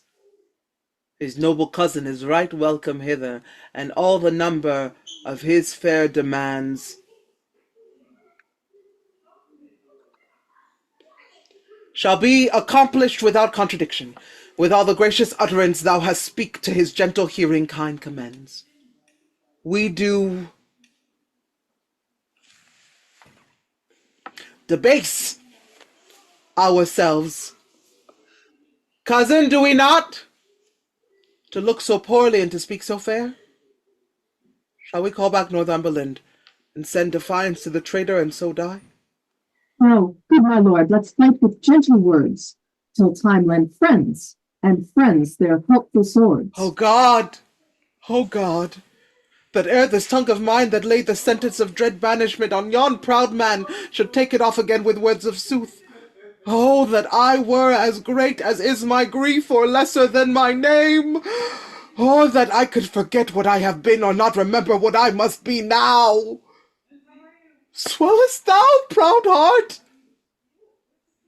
I'll give thee scope to beat, since foes have scope to beat both thee and me. Northumberland comes back from Bolingbroke. What must the king do now?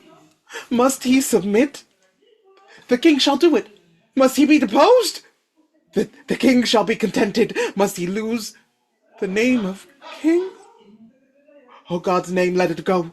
I'll give my jewels for a set of beads, my gorgeous palace for a hermitage, my gay apparel for an almsman's gown, my figured goblets for a dish of wood, my spectre for a palmer's walking staff, my subjects for a pair of carved saints, and my large kingdom for a little grave. A little grave. An obscure grave. Or I'll be buried in the king's highway, some way of common trade, where subjects' feet may hourly trample on their sovereign's head, for on my heart they tread now whilst I live, and buried once, why not upon my head? Oh, Merle! Thou weepest, my tender-hearted cousin. We'll make foul weather with despised tears. Our sighs, and they shall lodge the summer corn and make a dearth in this revolting land.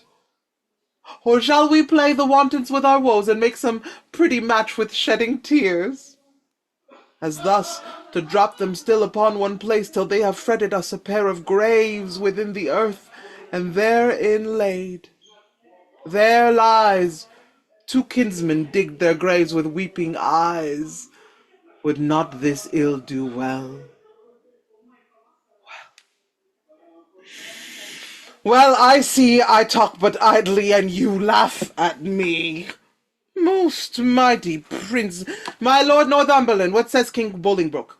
Will his majesty give Richard leave to live till Richard die? You make a leg, and Bolingbroke says I. My lord, in the base court he doth attend to speak with you. May it please you to come down. Down, down I come, like glistering Phaeton, wanting the manage of unruly jades in the base court. Base court, where kings grow base to come at traitors' calls and do them grace. In the base court, come down, down court, down king, for night owls shriek where mounting larks should sing. What says his majesty? Sorrow and grief of heart makes him speak fondly like a man. Yet he is come.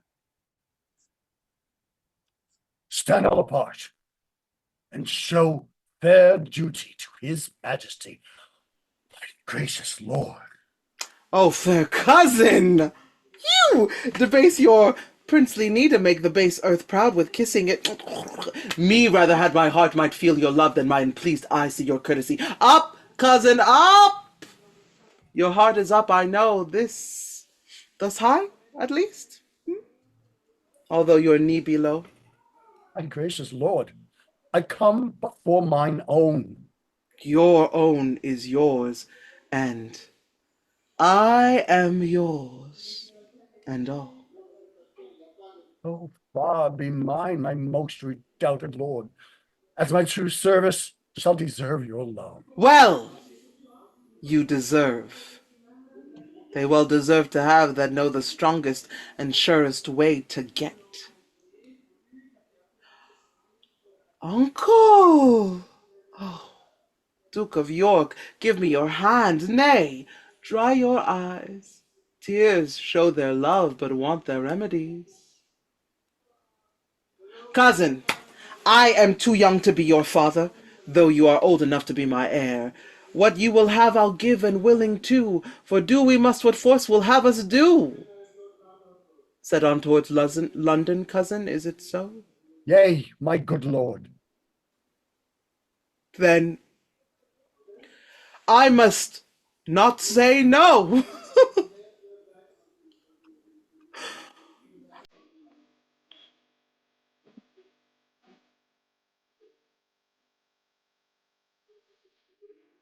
What sport shall we devise here in this garden to drive away the heavy thought of care?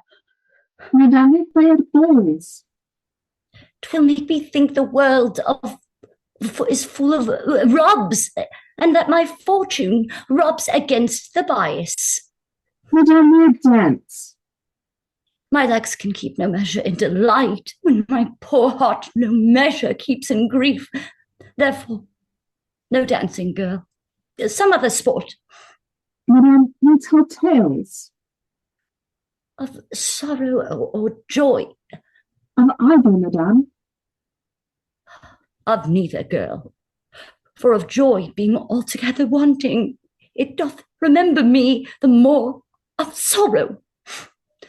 Or if of grief being altogether had, it adds more sorrow to my want of joy. For what I have need, I not repeat, and what I want it boots not to complain. Madame, I'll sing. 'Tis well that thou hast cause, but thou shouldst please me better. Wouldst thou weep? I could weep, madame, would it do me good? And I could sing? Would weeping do me good, and never borrow any tear of thee? But stay here. Here comes the gardener. Let's step into the shadow of these trees. My wretchedness onto a row of pins. They'll talk of state, for everyone doth so against a change. Woe is a forerun with woe. Go! Bind thou up yon dangling apricocks, which, like unruly children, make their sire stoop with oppression of their prodigal weight. Give some supportance to the bending twigs. Well, go thou, and, like an executioner, cut off the heads of our too fast growing sprays that look too lofty in our commonwealth. All must be even in our government.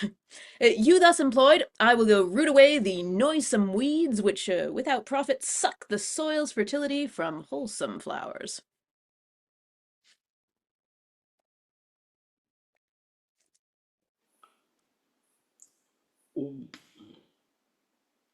Why should we, in the compass of a pale, keep law and form in due proportion, showing as in the model our firm estate, when our sea-walled garden, the whole land is full of weeds, her fairest flowers choked up, her fruit trees all upturned, her hedges ruined, her knots disordered, and her wholesome herbs swarming with caterpillars. Hold thy peace.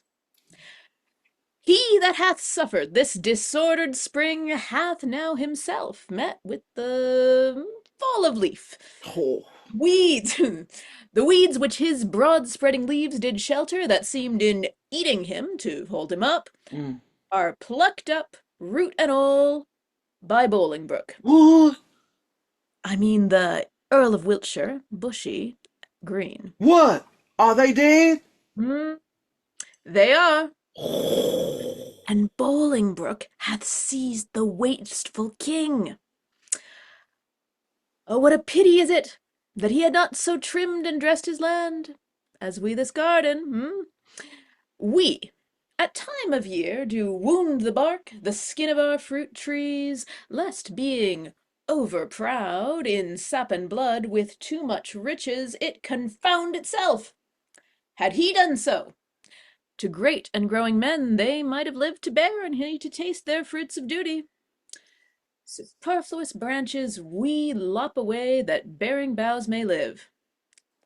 Had he done so, well, himself had borne the crown, which waste of idle hours hath quite thrown down. What think you then the king shall be deposed? Depressed he is already. Woo! Deposed? The doubt he will be. Letters came last night to a dear friend of the good Duke of York's that tell black tidings. I am pressed to death through want of speaking. Thou, old Adam's likeness, set to dress this garden, how dares thy harsh rude tongue sound this unpleasing news? What Eve, what serpent hath suggested thee to make a second fall of accursed man? Why dost thou say King Richard is deposed? Oh, dare thou say King Richard is deposed? Darest thou little better thing than earth, divine his downfall? Say where, when, and how camest thou by this ill tiding? Speak thou, Rich. Pardon me, Madame, little joy have I to breathe this news. Yet what I say is true. King Richard, he is in the mighty hold of Bolingbroke. Their fortunes both are weighed, in your lord's scale is nothing but himself, and some few vanities that make him light. But in the balance of great Bolingbroke, besides himself, are all the English peers. And with that odds, he weighs King Richard down. Post you to London. You will find it so. I speak no more than every one doth know. Nimble mischance, that art so light of foot, doth not thy embassage belong to me? And am I last that knows it? Oh, thou thinkest to serve me last, that I may longest keep thy sorrow in my breast. Oh, come, ladies, go to meet at London's king in woe. What was I born to this, that my sad look should grace the triumph of great Bolingbroke? Gardener, for telling me these news of woe, pray God the plants thou graftest may never know. Poor queen. So that thy state might be no worse, I would my skill were subject to thy curse. Here she did fall a tear. Here, in this place, I'll set a bank of rue, sour herb of grace. Rue, even for Ruth, here shortly shall be seen, in the remembrance of a weeping queen.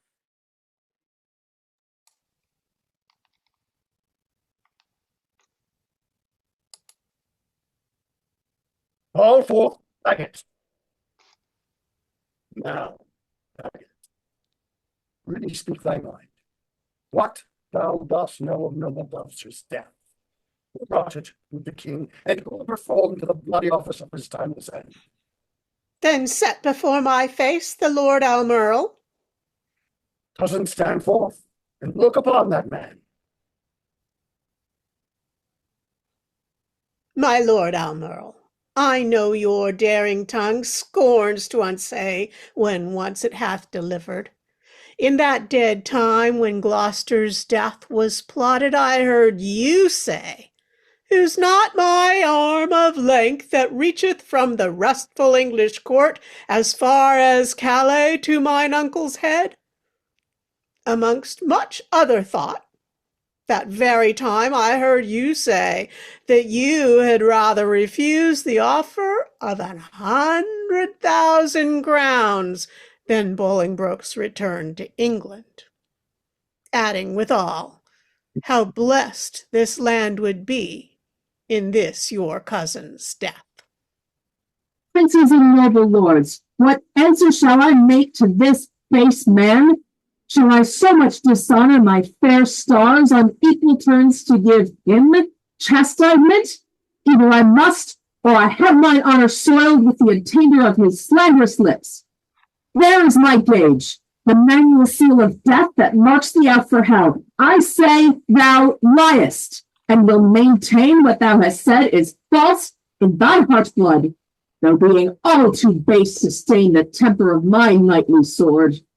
Again, forbear, shalt not take it up. Excepting one, I would he were the best in all this presence that hath moved me so. If that thy valor stand on sympathy, there is my gage, Earl, engaged to thine.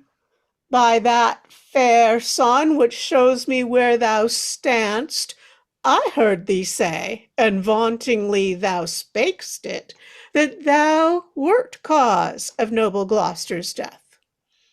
If thou deniest it 20 times, thou liest, and I will turn thy falsehood to thy heart where it was forged with my rapier's point. Thou darest not, coward, live to see that day. Now, by my soul, I would it were this hour. Fitzwater, thou art damned to hell for this.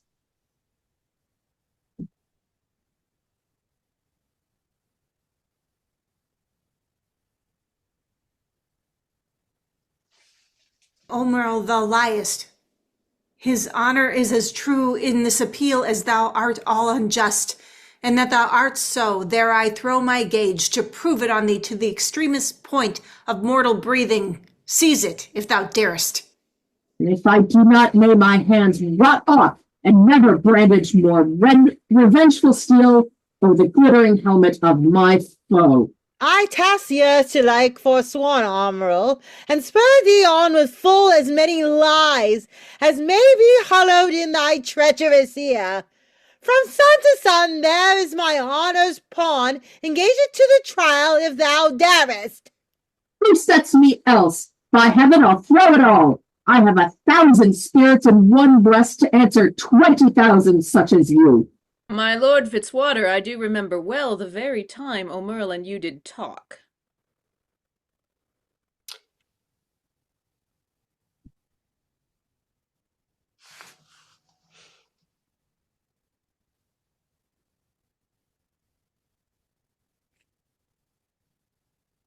Lords Fitzwater?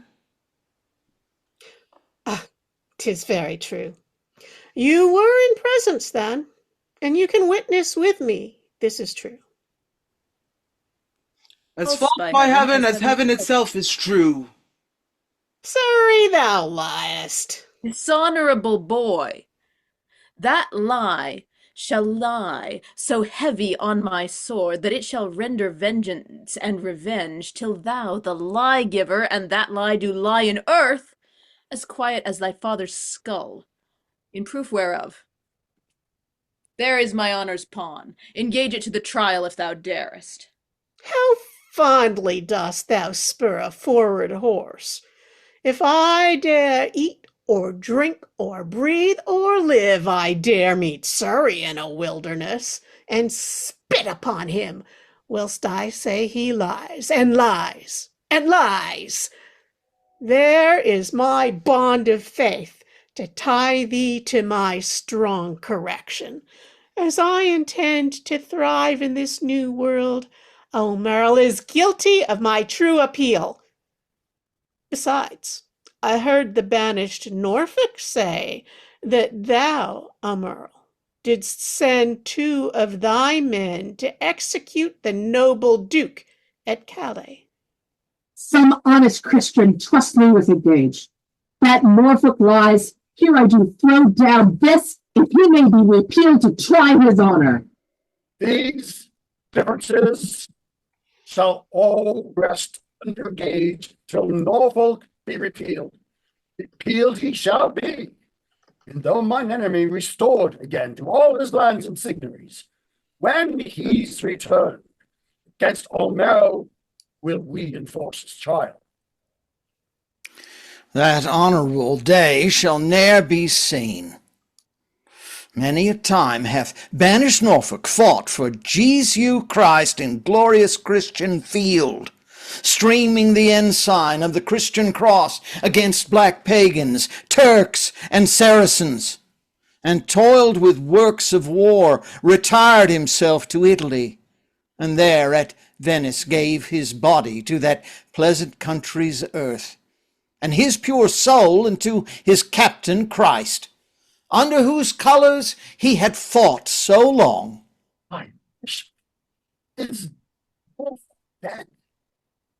As surely as I live, my lord. Oh, sweet peace conduct his sweet soul to the bosom of good old Abraham.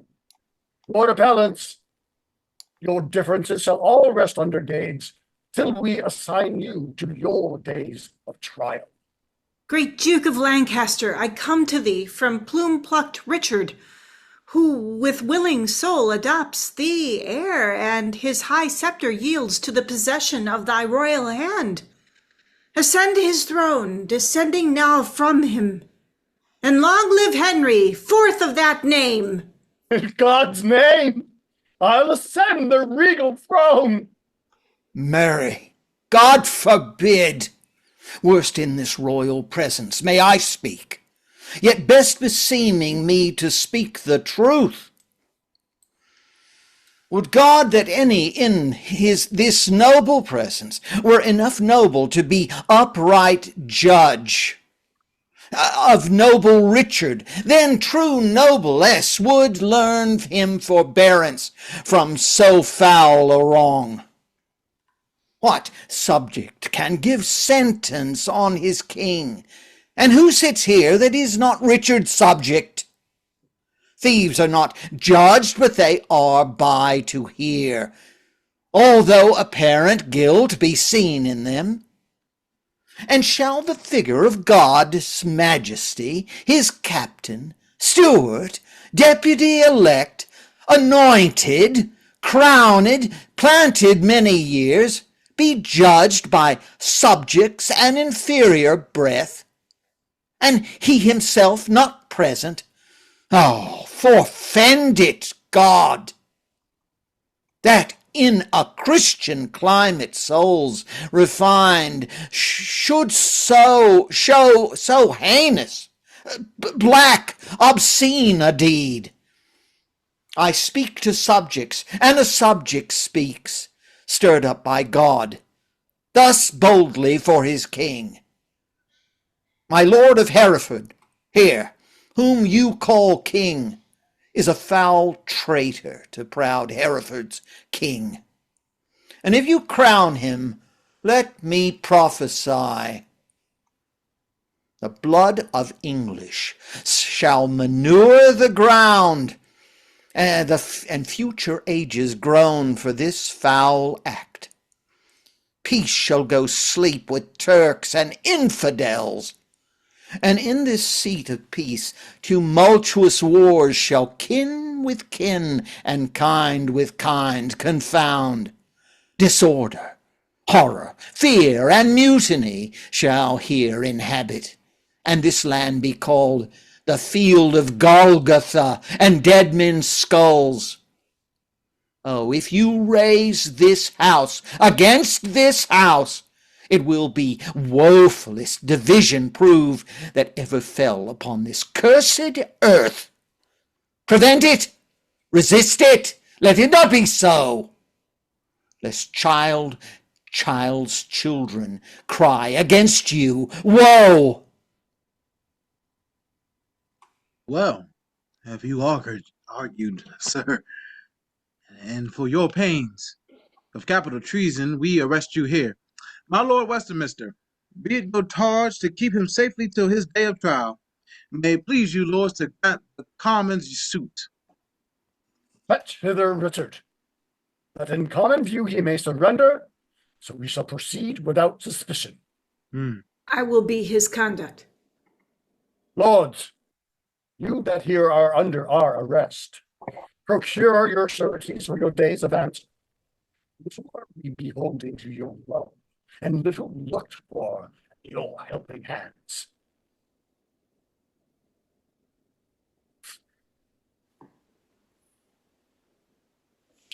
Alack, why am I sent for to a king? Before I have shook off the regal thoughts wherewith I reigned, I hardly yet have learned to insinuate, flatter, bow, and bend my limbs. Give sorrow leave a while to tutor me to this submission. Yet I well remember the favors of these men. Were they not mine? Did they not sometime cry, "All hail" to me? So Judas did to Christ. But he in 12 found truth in all but one. I in 12,000 none. God save the king! Will no man say amen? Am I both priest and clerk? Well then, amen. God save the king. Although I be not he, and yet, amen. If heaven do think him me. To do what service am I sent for hither? To do that office of thine own good will, which tired majesty did make thee offer, the resignation of thy state and crown to Henry Bolingbroke. Oh, give me the crown. Here, cousin. Seize the crown. Here, cousin. On this side my hand, and on that side yours. Now is this golden crown like a deep well that owes 2 buckets filling one another, the emptier ever dancing in the air, the other down unseen and full of water. That bucket down and full of tears am I, drinking my griefs whilst you mount up on high. I thought you had been willing to resign. My crown I am, but still my griefs are mine. You may my glories and my state depose, but not my griefs. Still am I king of those. Well, part of your cares you give me with your crown. Your cares, sit up, do not pluck my cares down. My care is loss of care by old care done. Your care is gain of care by new care won. The cares I give I have, though given away, they tend the crown, yet still with me they stay. Are you contented to resign the crown? No! No! For I must nothing be. Therefore, no, for I resign to thee. Now mark me how I will undo myself. I give thee heavy weight from off my head, and this unwieldy scepter from my hand. The pride of kingly sway from out my heart. With mine own tears I wash away my balm. With mine own hands I give away my crown. With mine own tongue deny my sacred state. With mine own breath release all duty's rights, all pomp and majesty. I do forswear. My manors, rents, revenues I forego. My acts, decrees, and statutes I deny. God, pardon all oaths that are broke to me. God, keep all vows unbroke that swear to thee. Make me that nothing have, with nothing grieved, and thou with all pleased that hast all achieved.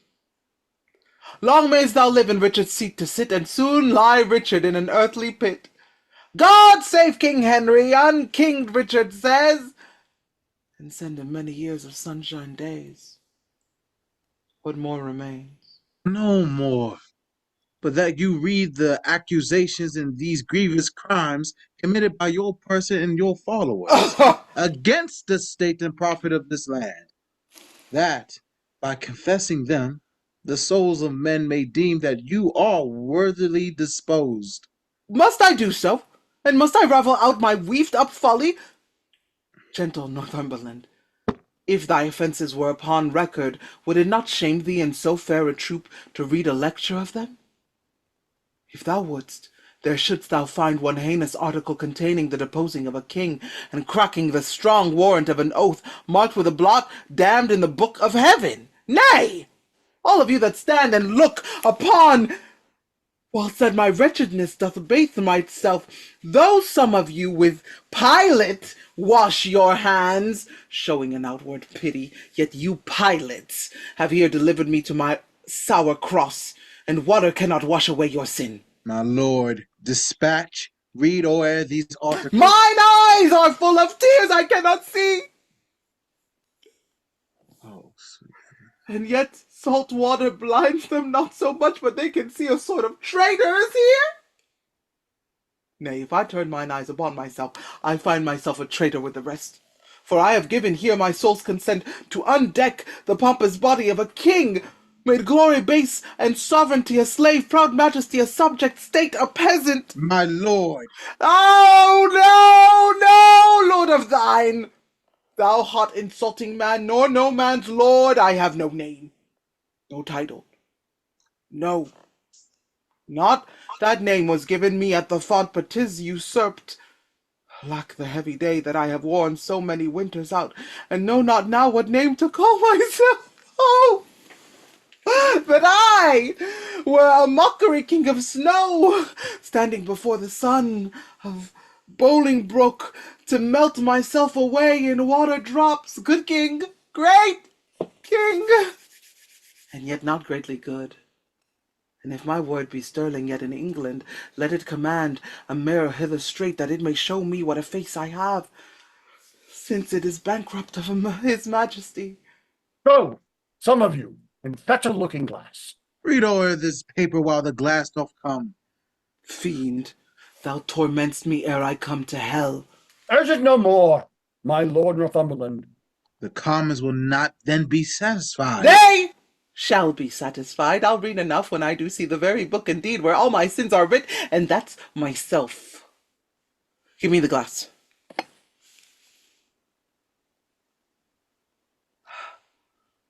And therein will I read no deeper wrinkles yet.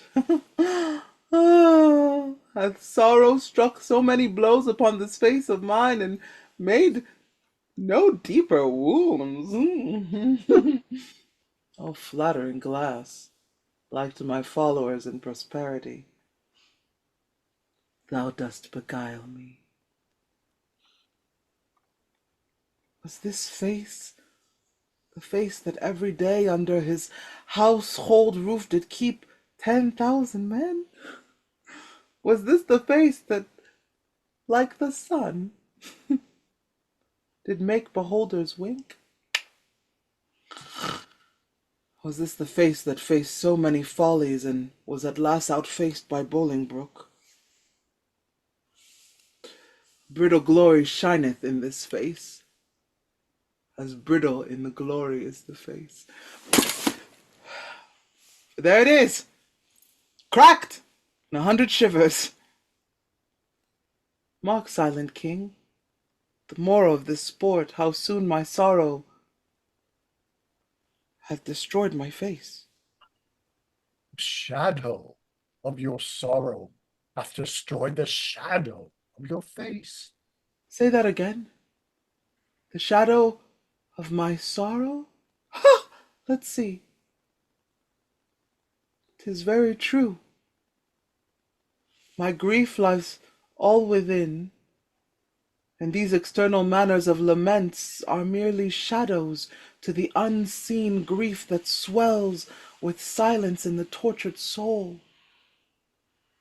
There lies the substance, and I thank thee, king, for thy great bounty, that not only givest me cause to wail, but teachest me the way how to lament the cause. I'll beg one boon, and then be gone, and trouble you no more. Shall I obtain it? Name it, fair cousin. Fair cousin! I am greater than a king, for when I was a king, my flatterers were then but subjects. Being now a subject, I have a king here to my flatterer. Being so great, I have no need to beg. Yet ask. And shall I have? You shall. Then give me leave to go. Whither? Whither you will, so I were from your sights. Go. Some of you. Convey him to the tower. Oh, good! Convey! Conveyors are you all, that rise thus nimbly by a true king's fall.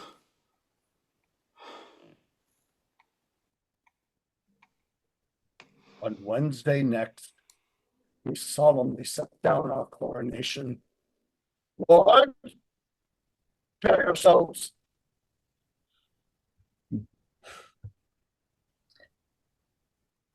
A woeful pageant have we were here behold.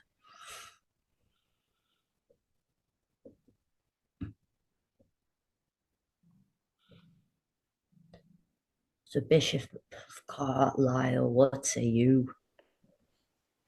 The woes to come, the children yet unborn, shall feel this day as sharp to them as thorn. For holy clergyman, is there no plot to rid this realm of this pernicious blot? My lord, before I freely speak my mind herein, you shall not only take the sacrament to bury mine intents, but also to effect whatever I shall happen to devise. I see your brows are full of discontent. I'm sorry for that, and your hearts of sorrow and your eyes of tears. Come home with me to supper, and I'll lay a plot shall show us all a merry day.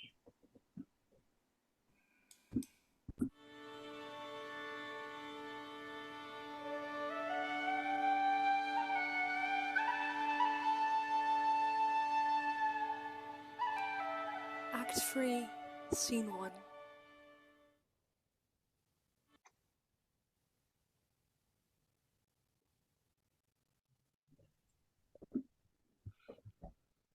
This way the king will come, and this is the way to Julius Caesar's ill-erected tower, to whose flint bosom my condemned lord is doomed a prisoner by proud Bolingbroke.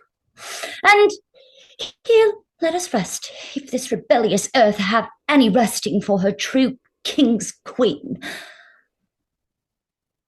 Oh, but soft, but see, or rather do not see, my fair rose with her. Yet look up, behold, that you in pity may dissolve to dew, and wash him fresh again with true love tears. Ah, thou the model where old Troy did stand, thou map of honour, thou King Richard's tomb, and not King Richard, thou most beauteous in. Why should hard-favoured grief be lodged in thee, when triumph is become an alehouse guest? Joy not with grief, fair woman, do not so, to make my end too sudden. Learn, good soul, to think our former state a happy dream, from which awake the truth of what we are, shown us but this.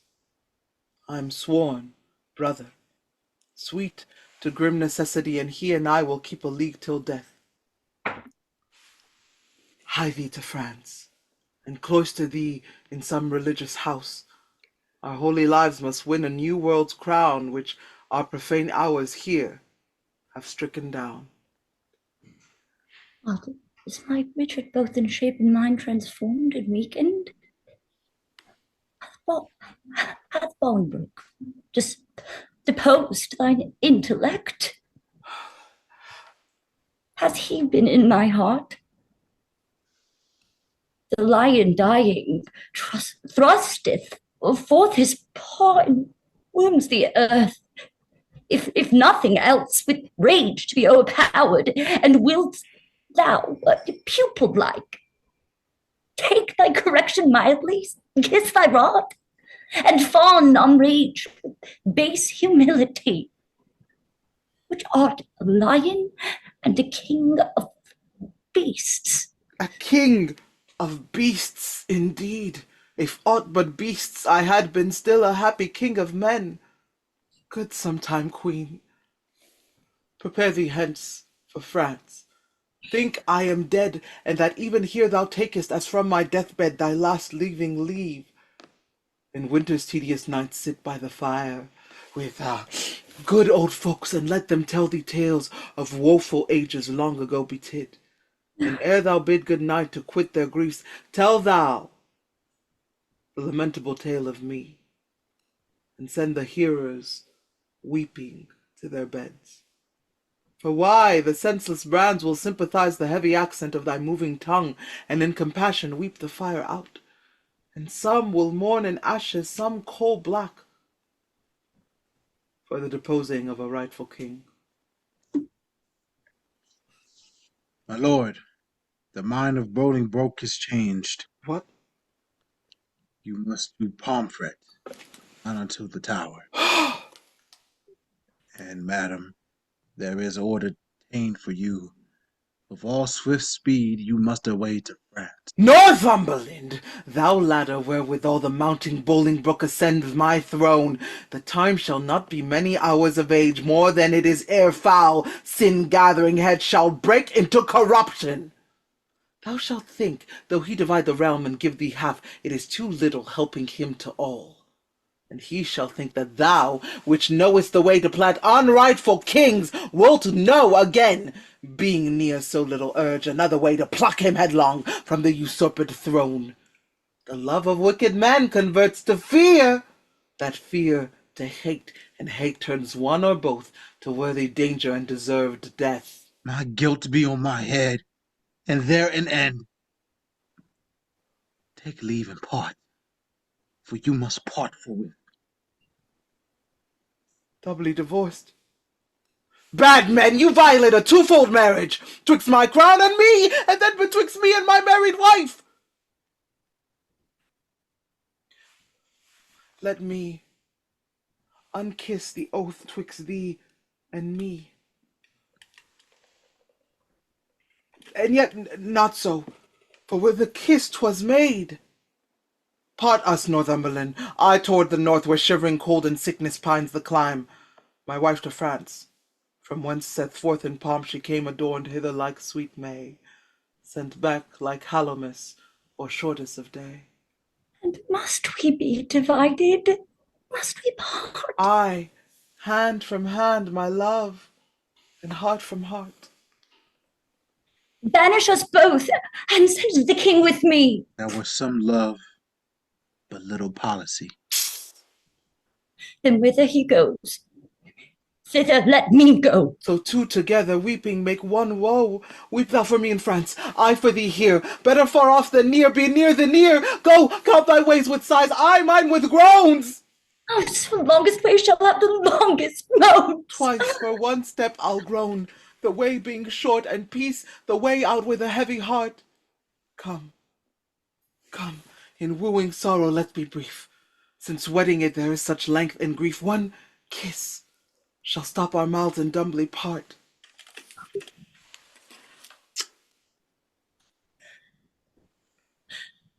Thus give I mine, and thus take I thy heart. Give me mine own again. For no good part to take on me to keep and kill thy heart. So now I have mine own again. Be gone, that I might strive to kill it with a groan. We make woe wanton with this fond delay. Once more adieu, the rest let sorrow say.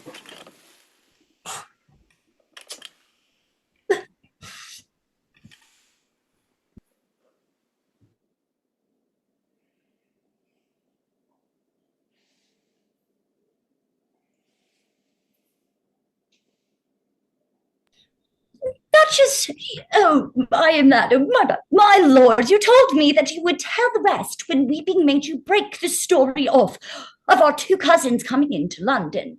Where did I leave?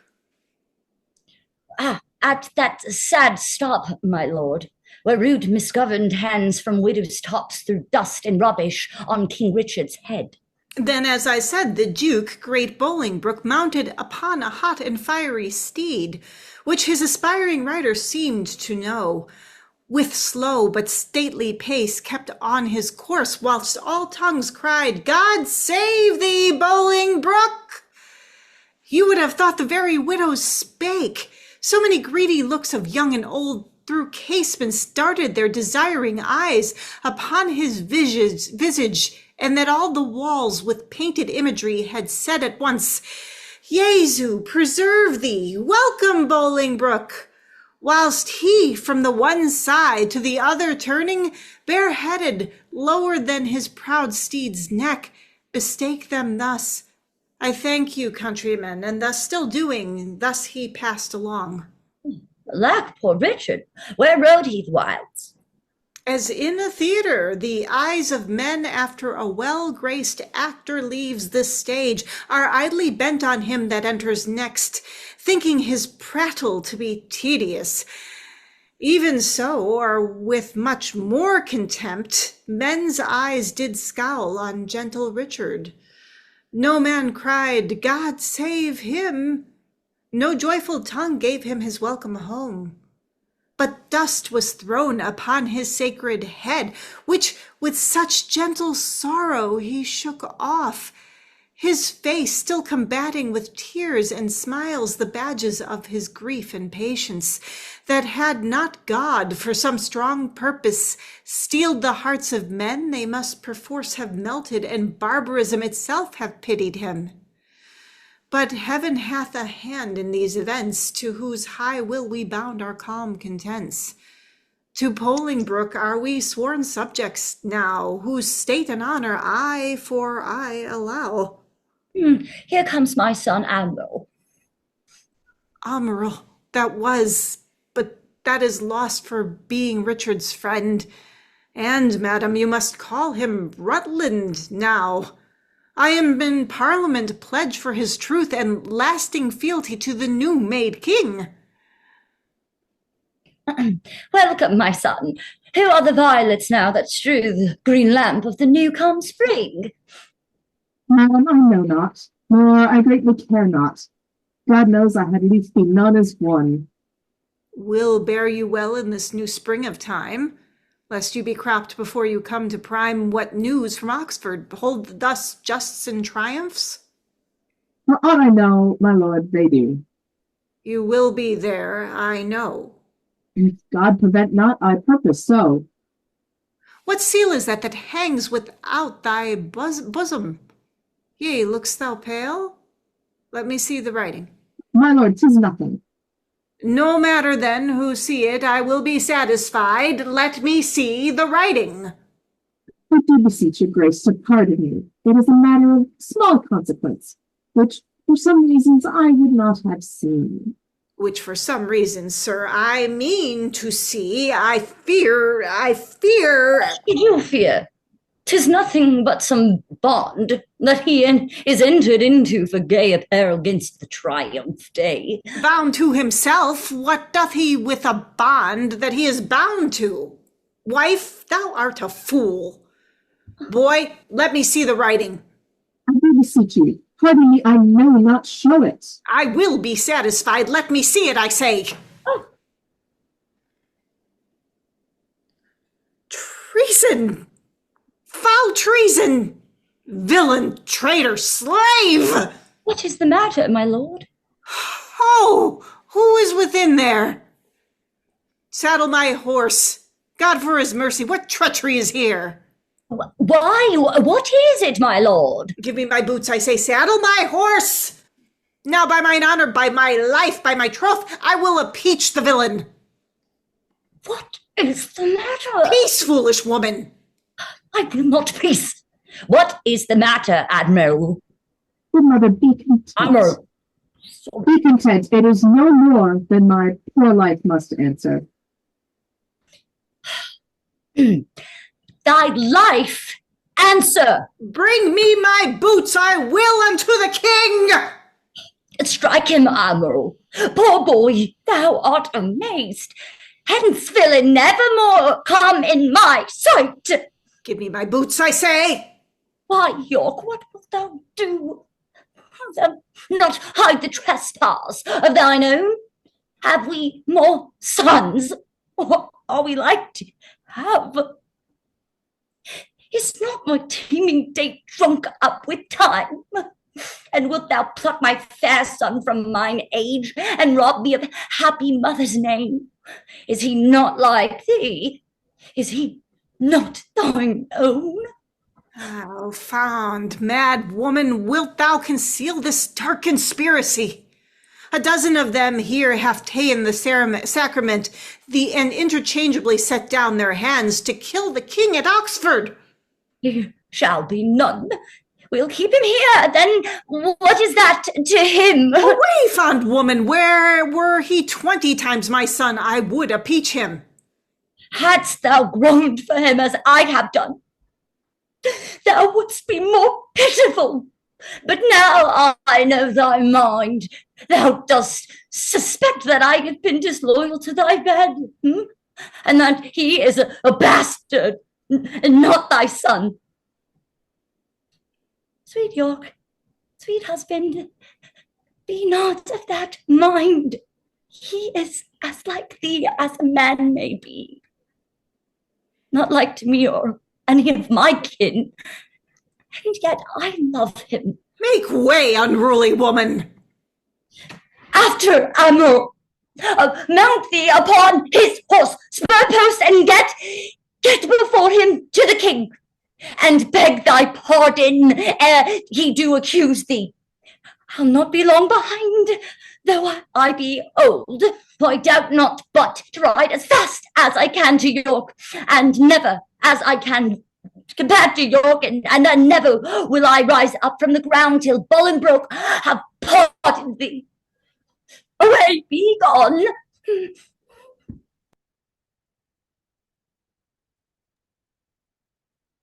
Can no man tell me of my unthrifty son? 'Tis full 3 months since I did see him last. If any plague hang o'er us, 'tis he. I would to God, my lord, she might be found. Inquire amongst the taverns there, for there, they say, he daily doth frequent, with unrestrained loose companions, even such, they say, as stand in their lanes, and our watch and rob our passengers. Which he, young wanton and effeminate boy, takes on the point of honor to support so dissolute a crew. My lord, some 2 days since I saw the prince, and I told him those triumphs had held at Oxford. What's with the gallant? His answer was, he was unto the stews, and from the commons creature plucked a glove, and wear it as a favor. And with that, his horse, he would unhorse his lusty challenger. It's just too desperate. Yet, both I see some sparks better, which our years may happily bring forth. And who comes here? Where is the king? The cousin that he stares and looks so wildly. Gods with your grace, I do beseech your majesty to have some conference with your grace alone. Draw yourselves and leave us here alone. It's the measure with our cousin now. Whoever may my knees grow to the earth, my tongue cleave to my roof within my mouth, unless a pardon ere I rise or speak. Intended or committed was this fault. If on the first, how heinous ere it be, to wit thy after-love, I pardon thee. And give me leave that I may turn the key, that no man enter till my tale be done. Have thy desire. My liege, beware, look to thyself. Thou hast a traitor in thy presence there. Villain! I'll make thee safe. Stay thy revenge from hand, thou hast no cause to fear. Open the door, secure. Foolhardy king, shall I for love speak treason of thy face? Open the door, I'll break it open. What is the matter, uncle? Speak. Recover breath. Tell us, how near is danger, that we may arm ourselves to encounter it. Peruse this writing here, and thou shalt know the treason that may haste forbids me show. Remember, as thou readst, thy promise past. I do repent me. Read not my name there. My heart is not inconfederate with my hand. It was, villain, ere thy hand did set it down. I tore it from the traitor's bosom, king. Fear and not love begets his penitence. Forget to pity him, lest thy pity prove a serpent that will sting thee to the heart. Heinous, strong, and bold conspiracy. Loyal father of a treacherous son, how sheer, immaculate, and silver fountain, from when this stream through muddy passages hath held its current and defiled himself. Thy overflow of good converts to bad, and thy abundant goodness shall excuse this deadly blot in thy digressing son. So shall my virtue be his vices bawd, and he shall spend mine honor with his shame, as thriftless sons their scraping father's gold.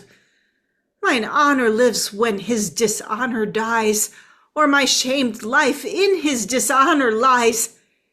Thou killedst me in his life, giving him breath. The traitor lives, the true man's put to death.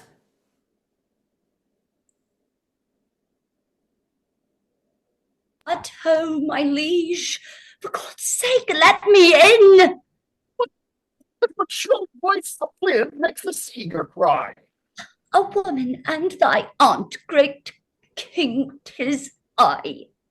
Speak with me, pity me, open the door. A beggar begs that never begged before. Our scene is altered from a serious thing, and now changed to the beggar and the king. My dangerous cousin, let your mother in. I know she is come to pray for your foul sin. If thou do pardon whosoever pray more sins, for this forgiveness prosper may. This festered joint cut off the rest sound. This let alone will all the rest confound. Oh, king, believe not this hard-hearted man. Love-loving is not itself, none other can. Thou frantic woman, what dost thou make here? Shall thy old dugs once more a traitor rear? Sweet York, be patient. Hear me, gentle liege. Rise up, good heart. Not yet, I thee beseech.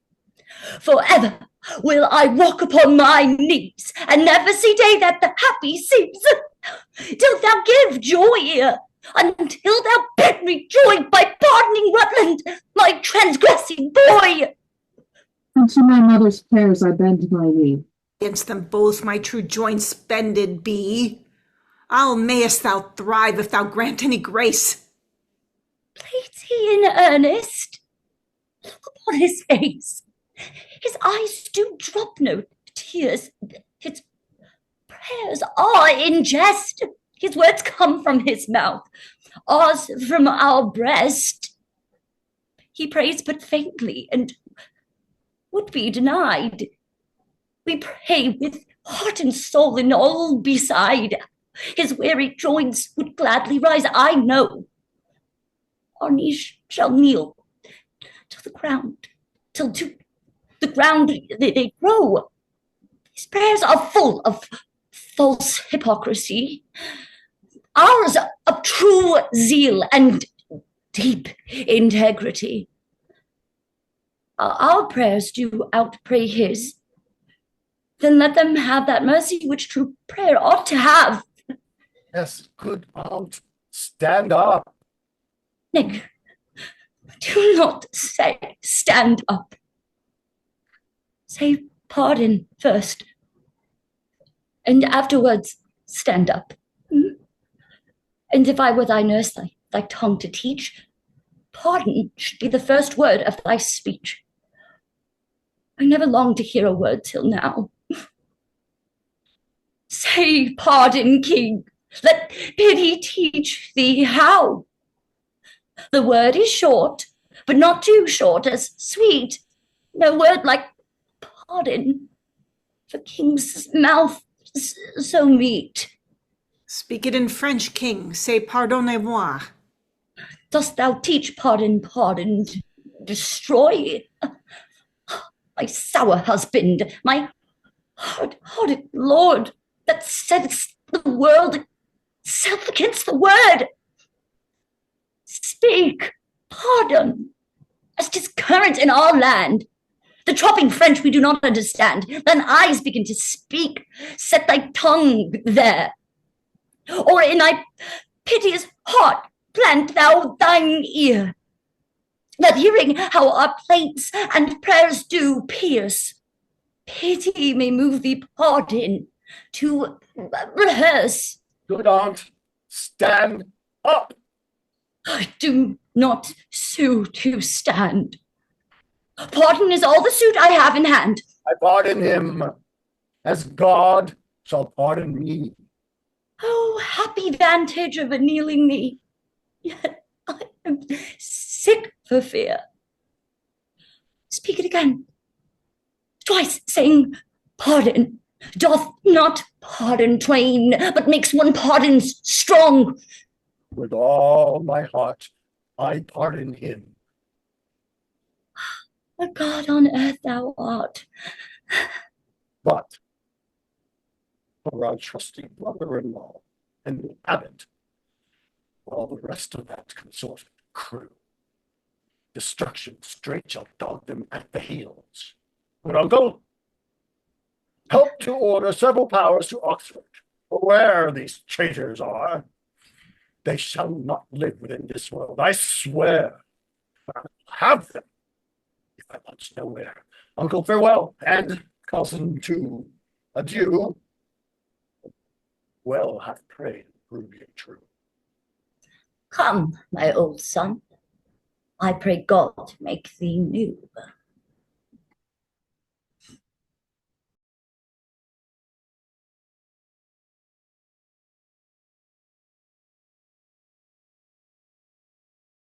Didst thou not mark the king? What words he spake? Have I no friend will rid me of this living fear? Was it not so? These were his very words. Mm. Have I no friend? Quoth he. He spake it twice and urged it twice together, did he not? He did. And speaking it, he wistfully looked on me. And who should say, I would thou wert the man that would divorce this terror from my heart. Meaning the king at Pomfrey. Hey, come, let's go. I am the king's friend and will rid his foe. Hi. I've been studying how I may compare this prison where I live unto the world. And because the world is populous, and here is not a creature but myself, I cannot do it. Yet I'll hammer it out. My brain, I'll prove the female to my soul the father. And these two beget a generation of still breeding thoughts, and these same thoughts people this little world in humors like the people of this world, for no thought is contented. The better sort as thoughts of things divined are intermixed with scruples, and do set the word itself against the word. As thus, come little ones, and then again, it is as hard to come as for a camel to thread the postern of a small needle's eye. Thoughts tending to ambition, they do plot unlikely wonders. How these weak, vain nails may tear a passage through the flinty ribs of this hard world, my ragged prison walls, and for they cannot die in their own pride. Thoughts tending to content flatter themselves that they are not the first of fortune's slaves, nor shall not be the last. Like silly beggars, who sitting in the stocks refuge their shame that many have and others must sit there. And in this thought they find a kind of ease, bearing their own misfortunes on the back of such as have before endured the like. Thus play I in one person, many people, and none contented. Sometimes am I king, then treason make me wish myself a beggar, and so I am. Then crushing penury persuades me I was better when a king. Then am I kinged again, and by think that I am unkinged by Bolingbroke, and straight am nothing. But whate'er I be, nor I nor any man that but man is, with nothing shall be pleased, till he be eased with being nothing. Music? Do I hear? Keep time. How sour sweet music is, when time is broken, no proportion kept. So is it in the music of men's lives. And here have I the daintiness of ear to check time broken a disordered string. But for the concord of my state, and time had not an ear to hear my true time broke. I wasted time, and now doth time waste me. For now hath time made me his numbering clock. My thoughts are minutes, and with sighs they jar their watches on unto mine eyes. The outward watch whereto my finger like a dial's point is pointing still, in cleansing them from tears.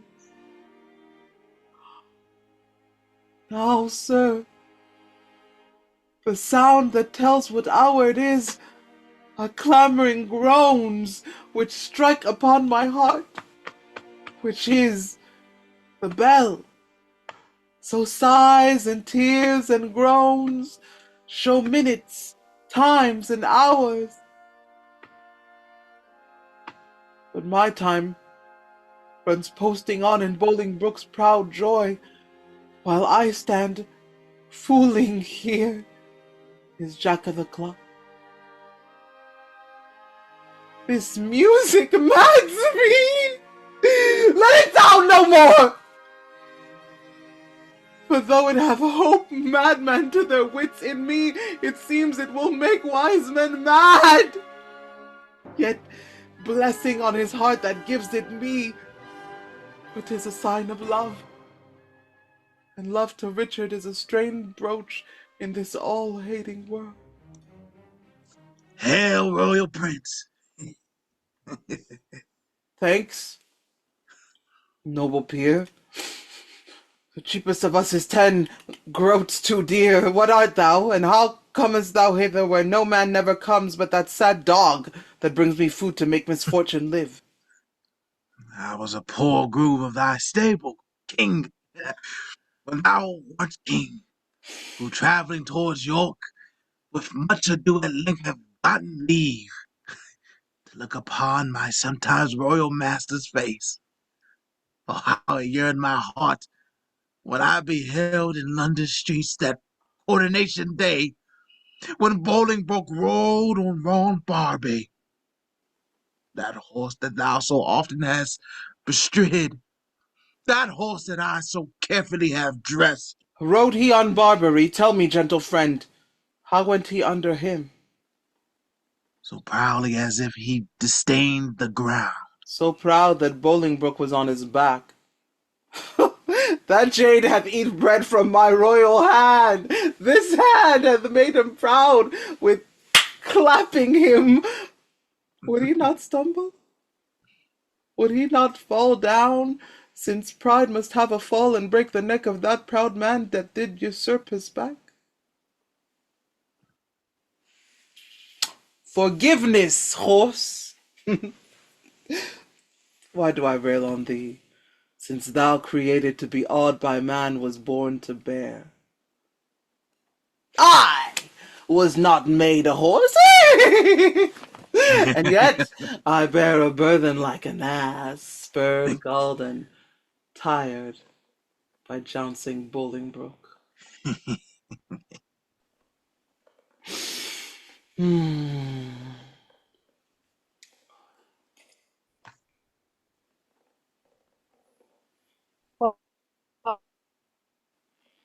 Hello. You place stay here no longer. If thou love me, 'tis time thou wert away. What my tongue dares not, that my heart shall say.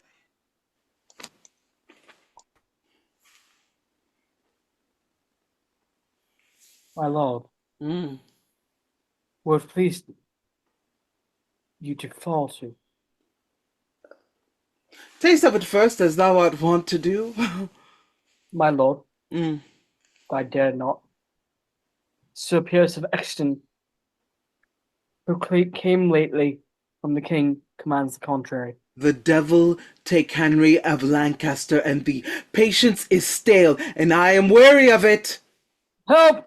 Help! Help! How now? What means death in this rude assault, villain? Thy own hand yields thy death's instrument. Ha! Go thou and fill another room in hell.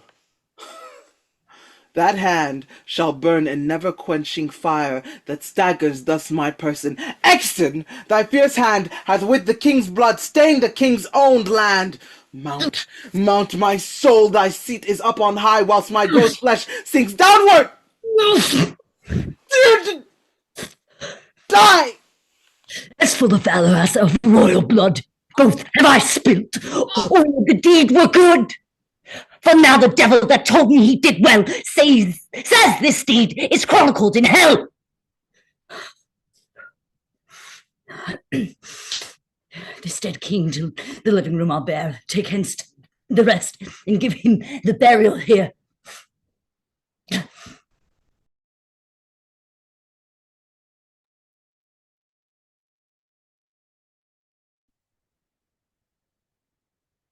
Kind Uncle York, the latest news we hear is that the rebels have consumed with fire our town of Cister and Gloucester, but whether they be ta'en or slain, we hear not.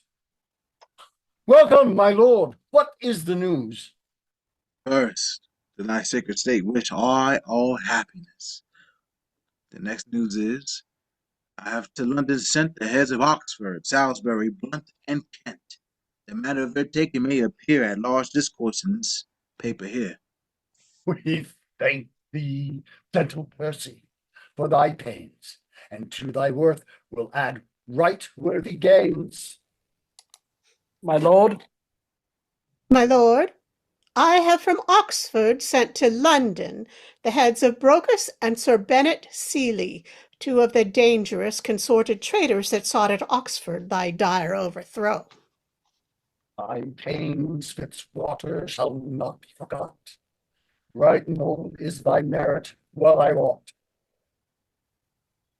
the grand conspirator of Abbot of Westminster with clog of the cosigns and sour melancholy hath yielded up his body to the grave, but here is Carlisle living to abide thy kingdom, thy kingly doom, and sense of his pride. Carlyle, this is your doom. Choose out some secret place, some revered room, more than thou hast, and with it joy thy life. So as thou livest in peace, die free from strife. But though mine enemy thou hast ever been, sparks of honor in thee have I seen.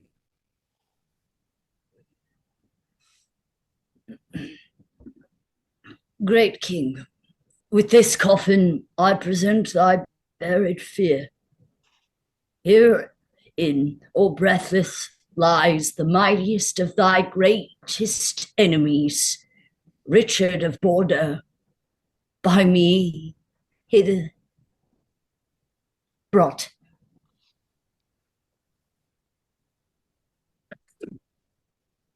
I thank thee not. Thou hast wrought a deeper slander with thy fatal hand upon my head in all this famous land. From your own mouth, my lord, did I this deed. Not poison that to poison thee, or do I thee? Washington, I hate America.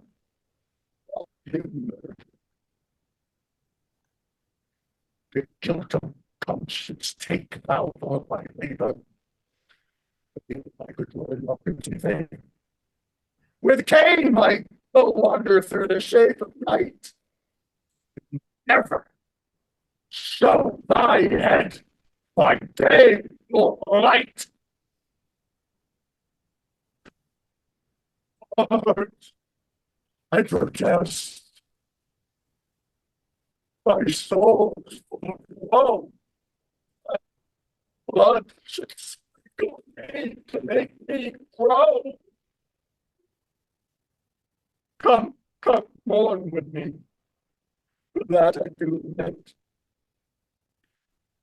Put on some blackened continent. I'll make a voyage to the Holy Land to wash this blood off from my guilty hand. Much sadly after, grace my mornings here in weeping after this untimely year.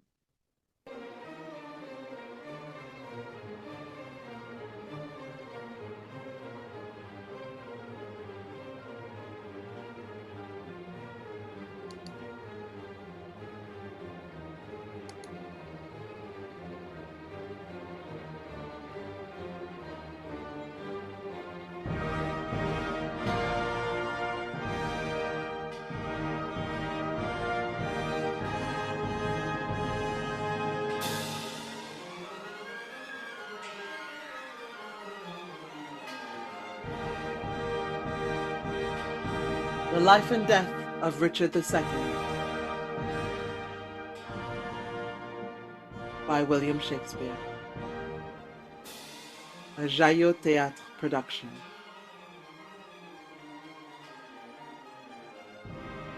In the roles of King Richard II was played by Jacqueline Elizabeth. Queen, Sir Stephen Scrope, Exton, Abbott, and Duchess of York were played by Haley Elizabeth Bayermeister. Bolingbroke was Mark Gallagher. Duchess, First Harold, Green, Bagot, Lord Fitzwater, and Lord Willoughby were played by Susan Abbey. Thomas Mowbray, Lord Ross, and Lord and Green were played by Trisha Wheeler-Pizarro. John of Gaunt and Bishop of Carlisle were played by Paul Euler. Duke of York and Captain were played by Carla Wren. Duke of O'Merle, Lady, and Lord Berkeley were played by Courtney Burmack.